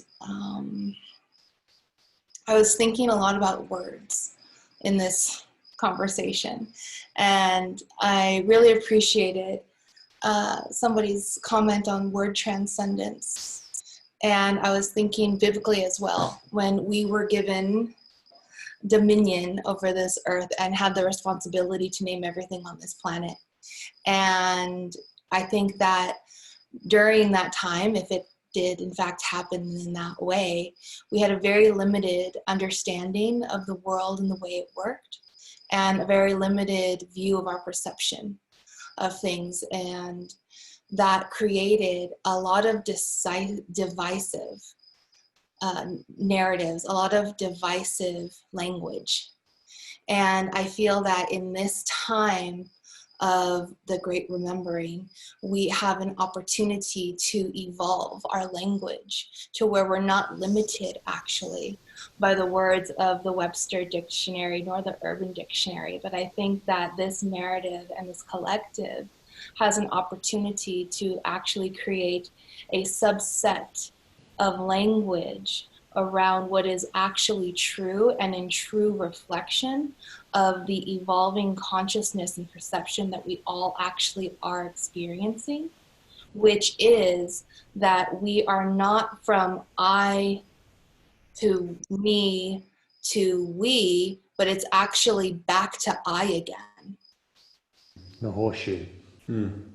And so in that, it actually truly is unanimous, which is the meaning of one mind. And we speak and act and create on behalf of this extremely more complex system of oneness that we actually are evolving into, and that we actually have already evolved into for many of us here on this planet. And Rachel, that is, thank you for bringing that in. I think it's a critical piece in this. Thank you. And just one more piece.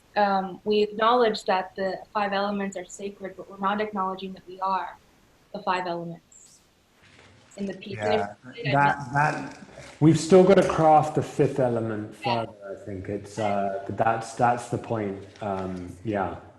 But Rachel, thank you so much. And I do want to make sure we invite all voices in, because we have some incredible people that haven't spoken yet. T. Ferry, Dan, welcome. Raki calling all the way from way before she normally gets up in Mumbai. We'd love to see your video, Raki. But who would like to? T. Ferry. Okay, it's really early in the morning. Raki, do you wanna? Hi, good morning. You go next. Hi. Okay. Go ahead. Do you want me to go next? Oh, hi, good morning. This is really early. And it's been really amazing to hear all you wonderful people. And thank you, Lucian, for inviting me to be a part of this lovely, lovely table. And it's truly an honor. Listening to all of you and also, what's going on currently, one of the biggest things that I think people in 2030 will come back and look at what happened in 2020 is that it took a pandemic to expose everything that was broken. And one of the biggest things that we all probably came together is based on consciousness, and all the future businesses and mindsets and the way people started changing their thought processes of working is by adding consciousness to it. And I think by including that in a basic form of living, to adding to your the machinery of business, which obviously fuels everything that is going on and makes us a unified planet, I think will bring a basic unity in the way human beings structure themselves. That will be of a lot of importance at this point. But I think as humans, we'll never stop learning. And for the future as well, we will always have to add the learning element to our basic sense of being and our basic sense of existence. Those are my 2 bits on the whole thing. I think everyone, there are still a few people who have to go. But yeah, this is my take on the whole thing. I think as evolution is happening to all of us, and especially right now, there is a voice which has emerged with people. Earlier, people wouldn't talk a lot on a lot of conversations, but this momentum is what will define the change in the future.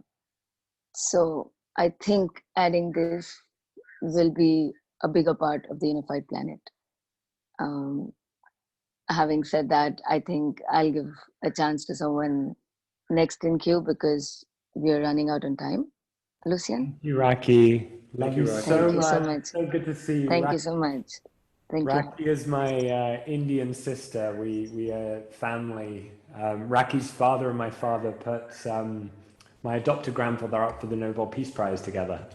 So our families have been very much entwined since the 70s.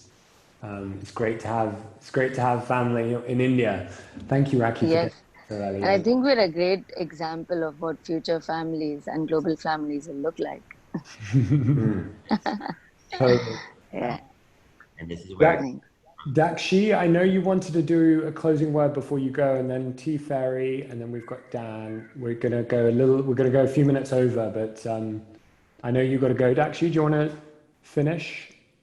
Well, Toshka, I was just saying that there's so many relatives who haven't got a chance to share, and I really had a chance to share. I've been just enjoy listening, and so I just would like just to listen.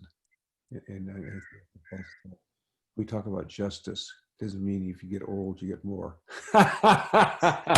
It all should be shared, So therefore, that's what I have to say. Thank you so much. Let me listen, please. It's been wonderful. Love you, Dakshi. Thank you. Thank you for being such an elder to us all here. T Ferry. Can you hear me? We can. Awesome. Well, I'm honored, of course, to be invited into this space with all of you incredible people, and I hope that I can find some way to be of service to this effort. I am definitely feeling the power of this moment in history. I'm feeling the potential that comes from humanity facing a truly universal collective challenge in the form of the COVID situation. I'm feeling the chaos and civil unrest and the potential that is always in chaos for a new order to arise.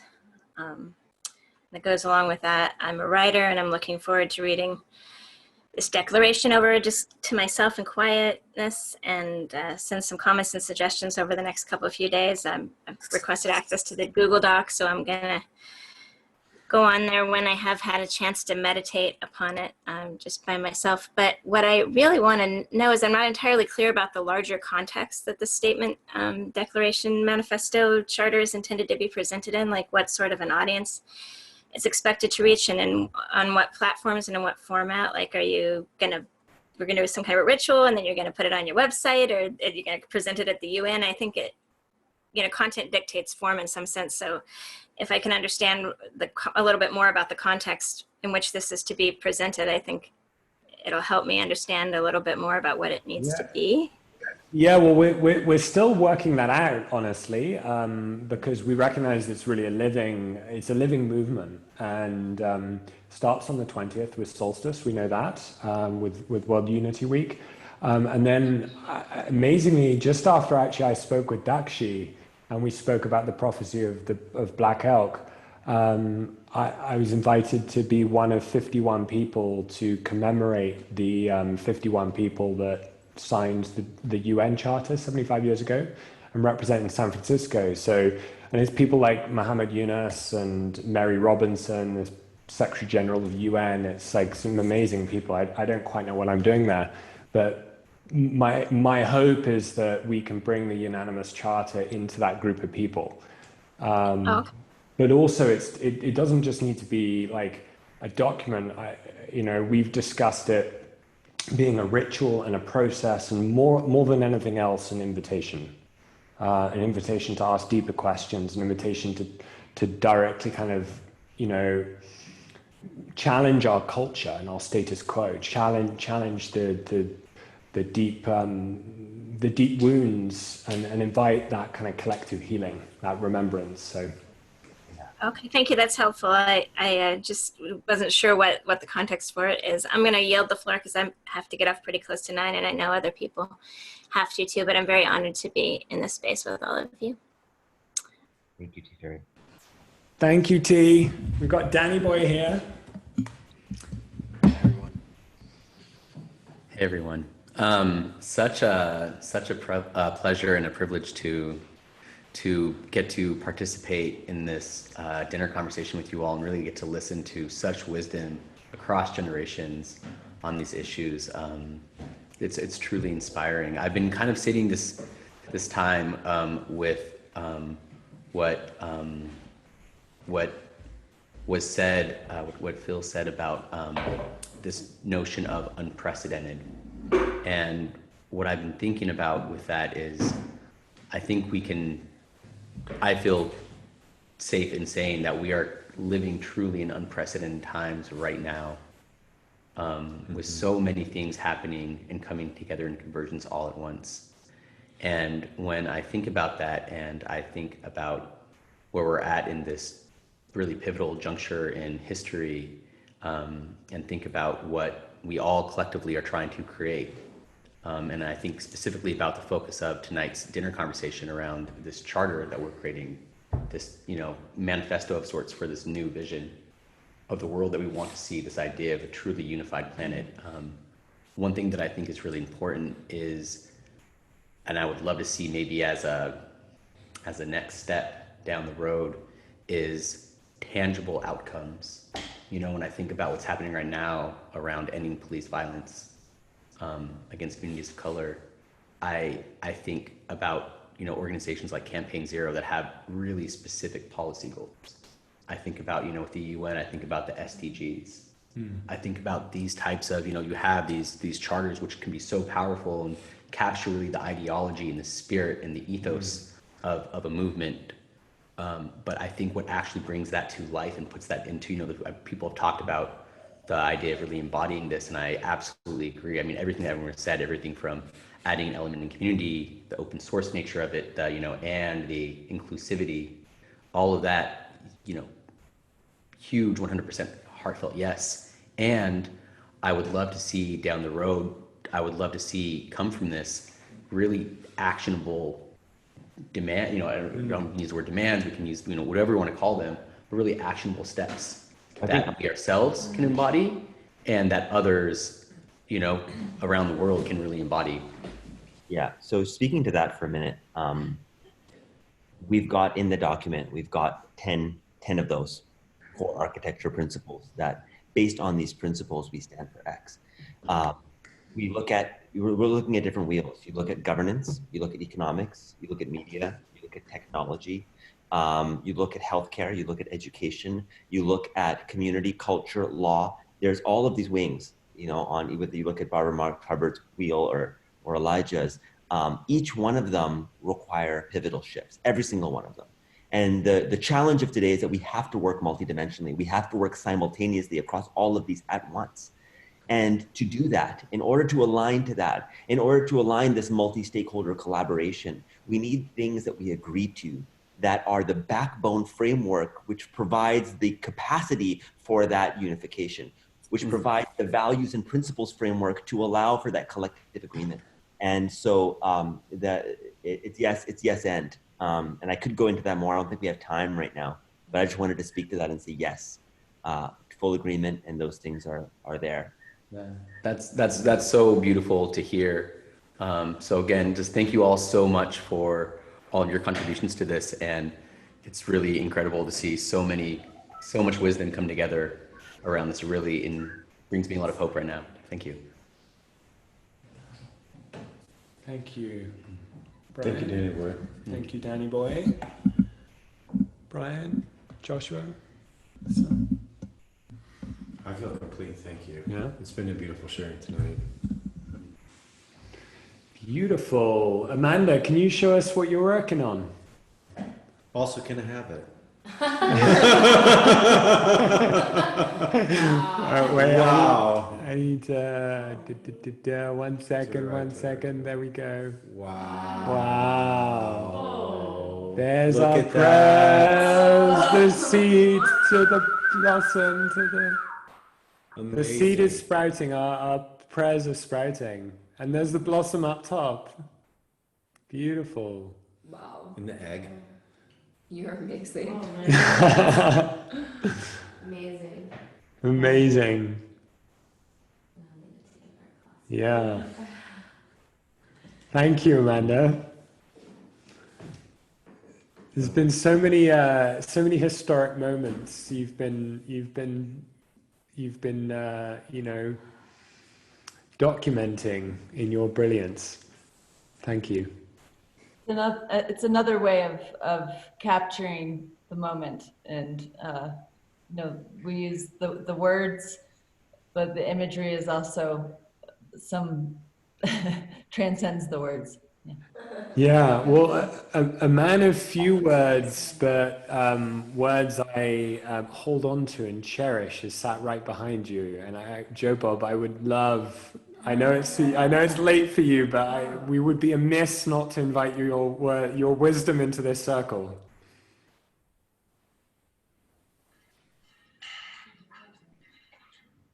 Oh, hey, brother.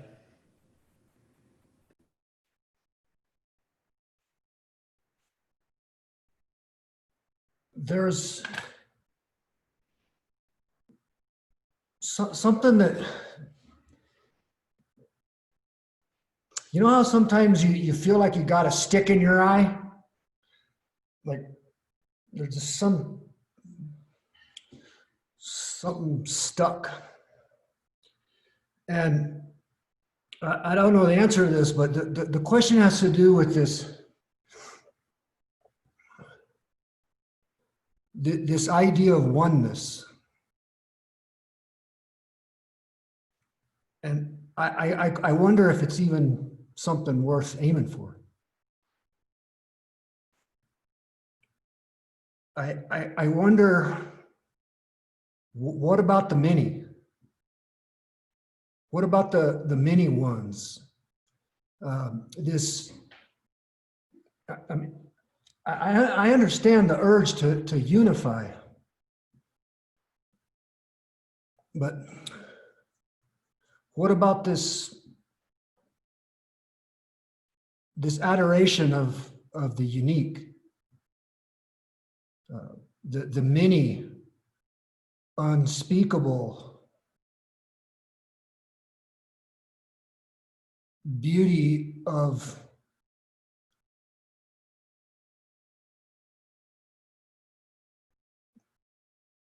the unique perspectives of every single one.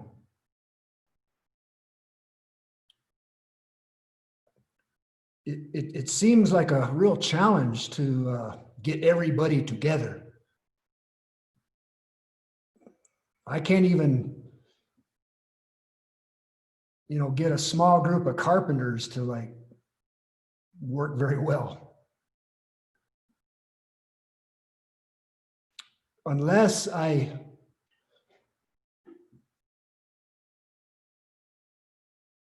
adore them individually and I stop trying to get everybody to agree. Then I can lead a small group of carpenters when each one feels like they don't got to get on board with whatever Joe Bobbine's ideality is that he's tripping on, because Joe Bob, man, he's always got some brilliant idealization, and he thinks that if he were to get everybody to agree with him, then everything would work out real good. But in all of my experimentation with doing that, I've found that that the unity comes in the love of the diversity and the acknowledgement, and not just like words like, oh, we're all different and all that stuff, but like really understanding that every single one is a one of many.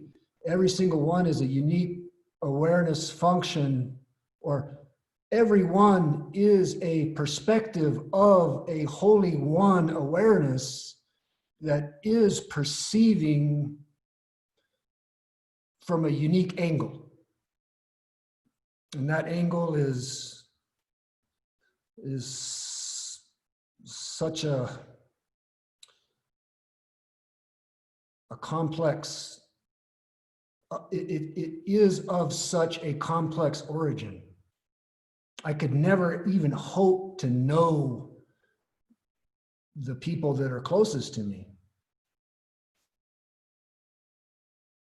But I could maybe hope to remember their uniqueness. And in so doing, perhaps fall in love deeper with them.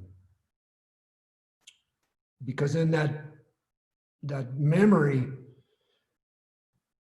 I touch on the temporality of everyone's existence.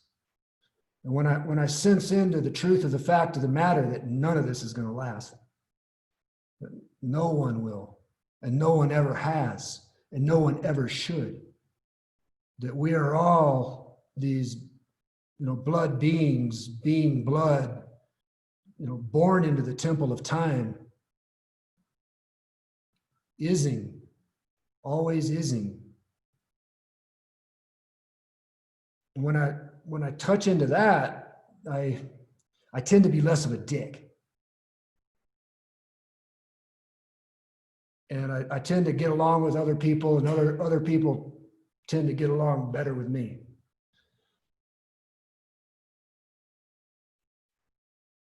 So thanks a lot for letting me share that. Joe Bob, I love you so much. Yeah, thank you so much for that, Joe Bob. That was great. Yeah. So any closing words, guys? We go around. Money's here. This is Money. Kara, hello. Just deep gratitude for me, for the sharing and for the vision. And just a prayer that we can hold that and continue the work and be able to see what's happening in the world and to hold that in our hearts and to use it as fuel for the fire that we all have. But to continue to hold that vision and hold that frequency and aspire to live up to what it is that we're writing down in this manifesto. That it's not just words, but it's action. And it's in our isness that's what we are, that we embody it and that we lead by example. That is my prayer. You know, when someone asked Amma, Amma, what is your main message for the world? Amma said, my life is my message. Very much like Gandhi. And I feel like what you're saying is that we must embody. These words are just words, as we know. It's about the embodiment.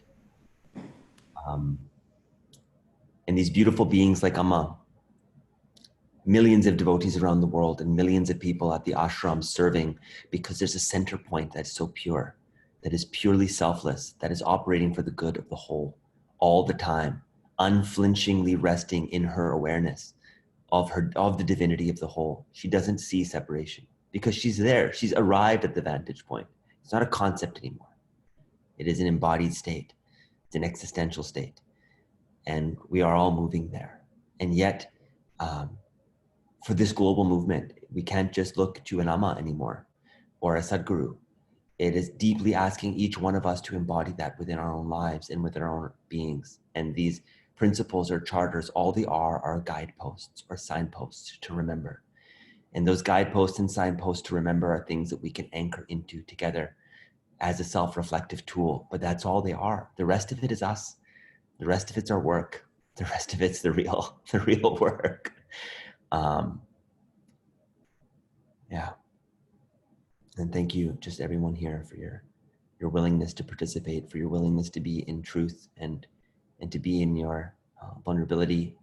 Thank you, Lucian, for doing so much to pull us all together in such incredible ways. You are an incredible unifier, and I honor you. I'm honored to be here with each one of you. Thank you, Dekshi. Yeah, just feel grateful and humble, and yeah, much more to come and lots to learn to do this in a right way and a good way. And yeah, maybe so. May our collective good intentions spiral out so that we can serve the good of the whole. And I know that's really all we want to do in all our ways, is to offer our gifts in service to the whole and learn and grow. We have pure. I feel the purity of our hearts here, and yeah, thank each one of you. Thank you, Ram. Ram, do you want to maybe say goodnight with some spoken word poetry to close us off and send us all home? And final word from me is just deep bow of gratitude. I love and respect every single person that is here so dearly, and you know, if there's ever a time to see the band really is getting back together, it's these portals. So thank you. Thank you. I want to say one thing. It's important. I just was off for about half an hour because I got word from a friend that another friend of ours died 3 days ago of a disease other than what's going around. And it just became the poignancy of how many people are dying or have died recently without being able to see their loved ones. And to just sit with the poignant beauty of the love that we feel for all of them while holding the grief. We hold the gorgeous energy of love for them and caring. And for all those that are going through strife and grief today, it hit me a little bit. So I just needed you all to know that we're all losing so much. And there's so much love And I was so sad today when I saw the home I've been in, the neighborhood, lost forever. And the power of the butterfly emerging in us and the joy of that exuberant, colorful light far beyond the imagination of the caterpillar is all I want to leave you with. And thank you for letting me jump in. I bow to you all very deeply and thank you for who you are and what you are living, regardless of what you say. Thank you, Greg. Thank you. Thank you, brother. I love you. Love you Love too. you. Love you. Thank you for letting me speak. I love you. Thank you for your voice. Ram, take us home. All right.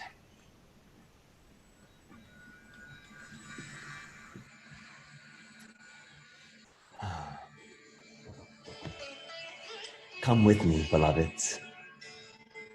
Let us play like awakened children upon the timeless, sandy shores. Let us put down our heavy loads of worries, fears, concerns, hopes, doubts, and wishes for the precious treasure of this moment. I see the weary lines on your face, the hidden hardships hiding behind the creases of your smile. Let me kiss them away, for my lips have been blessed by my beloved to wash away the illusions of time for her own precious forms.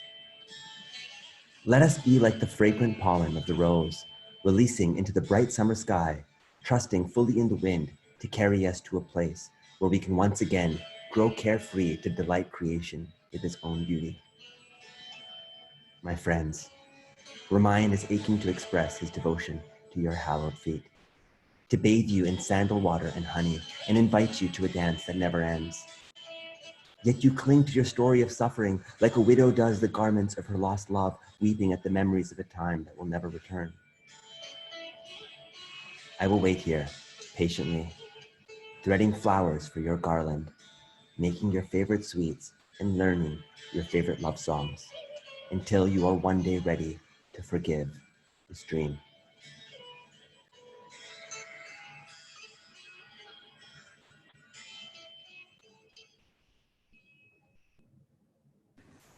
Love you, Beautiful, brother. brother. Beautiful. Thank you. Thank you All so right. much. Well, good night to all. Thank you, Dakshi. Thank you, Raki, for coming from India. Thank you, Amanda. Thank you, Sarah, Rachel, Greg, Alexandros, Joe Maya. Bob. I love you. I love you all. Love you. Love you all. Thank you. Thank you all. Woo! So much. We're going to be in touch. You're loved. Bye.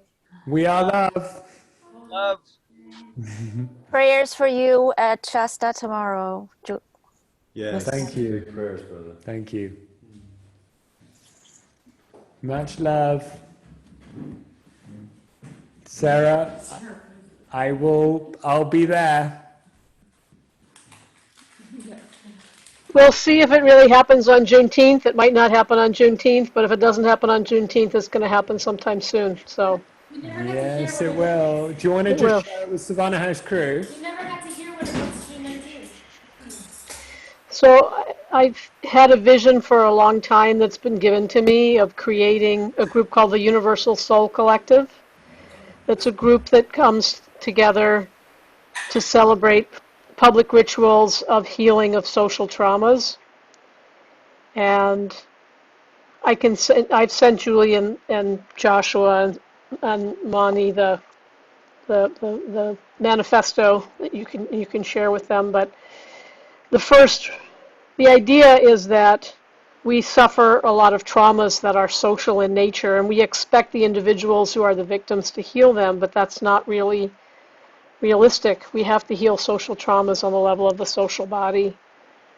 And so the vision is to have rituals of healing in public spaces that allow us to come together and acknowledge our universal common consciousness through our differences and through our different experiences that also create wounds and traumas in us that take us apart.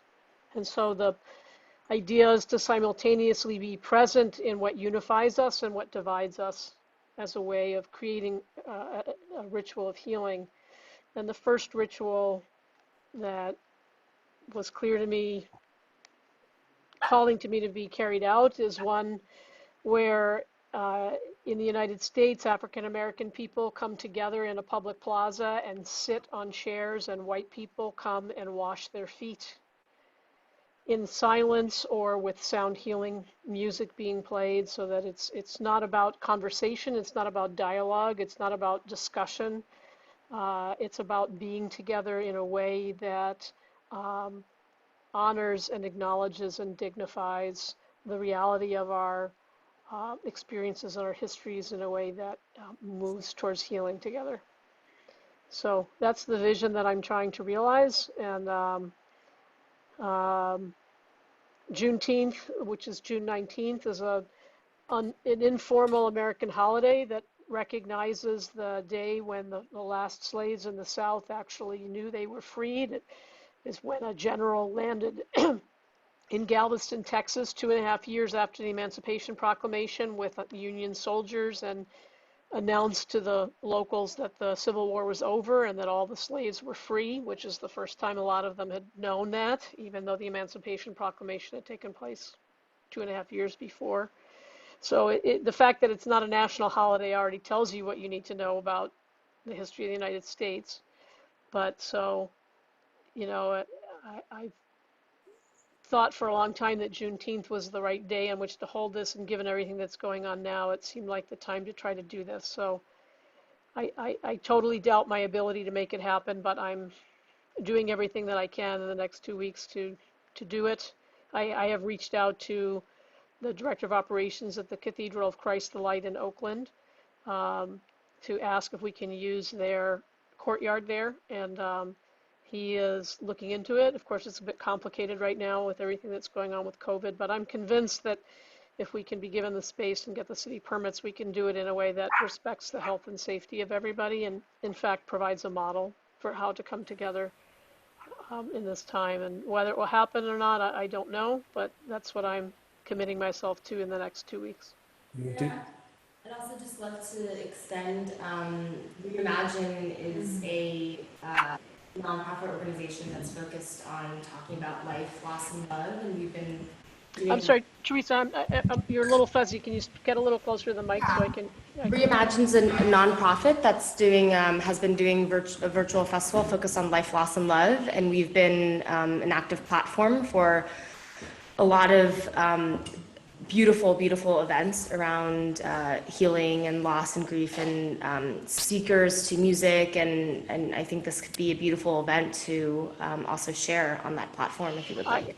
I'm totally open to it. It's not something that's mine, you know. It's just something that's coming through me that I feel the need to try to realize, and I can't do it by myself. So I have to have other people help and join me, and I don't really know how I'm going to do it. So whatever you can offer and whatever.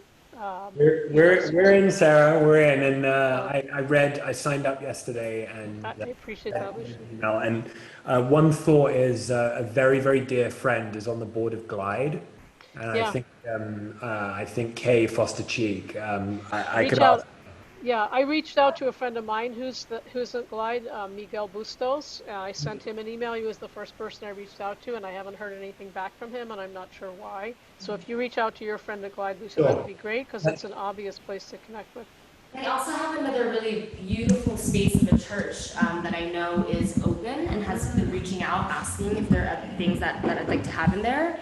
So if the one doesn't happen, or either way, I'll send you the... I would say let's reach out anyway, because it's good to have multiple platforms, and if we can do it in San Francisco and in Oakland, even better. I mean, I'm simply aiming to do it at one location and to videotape it and to create some video and to create some memes and to try to spread the idea and have it spread, and that's kind of enough to focus on. But if we could do it at 2 locations, that would be awesome. And if we can get space and we can get permits, I don't actually think the rest of it is that hard to do.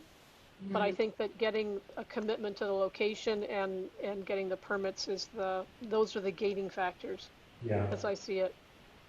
Well, Sarah, let's. Thank you, Sarah. Thank you so much for bringing this, and my mum used to do this every year. So as soon as you, I remember going as a child to this ceremony. Yeah, create a Facebook event and a website.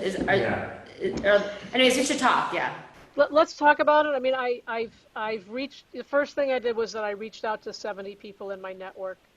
And part of my concern is I don't want to attract negative energy. And so I've been trying to figure out how to best spread it without spoiling it, if you know what I mean. And so I'd appreciate your guys' input on that, because you have a lot of experience doing these kinds of events more than I do. And so definitely your advice would be welcome, because I can easily do it on Facebook. I don't really want to do it as a public event on Facebook, but I can easily do it as a private group and give links to people. But I would appreciate your reflections and your suggestions about how to spread it in a way that's responsible and that's going to create a virus that's a good virus and not a conflagration. You know what I mean? Yeah. Virus of love. I'd love to chat next week on it and bring. All right. Well, let me know a good time. You guys figure out a time on your end. There's more of you to coordinate, and I'm committed to doing my best to make this happen. You're amazing, Sarah. We love you, and I'm just giving you the biggest of hugs. Well, thanks. Giving you guys big hugs too. Lovely to be with you guys here tonight, and so Pleasure. grateful for all that you're doing. So enjoy your evening. Okay. Get good rest. Bye-bye. Yeah. Thanks. Good night.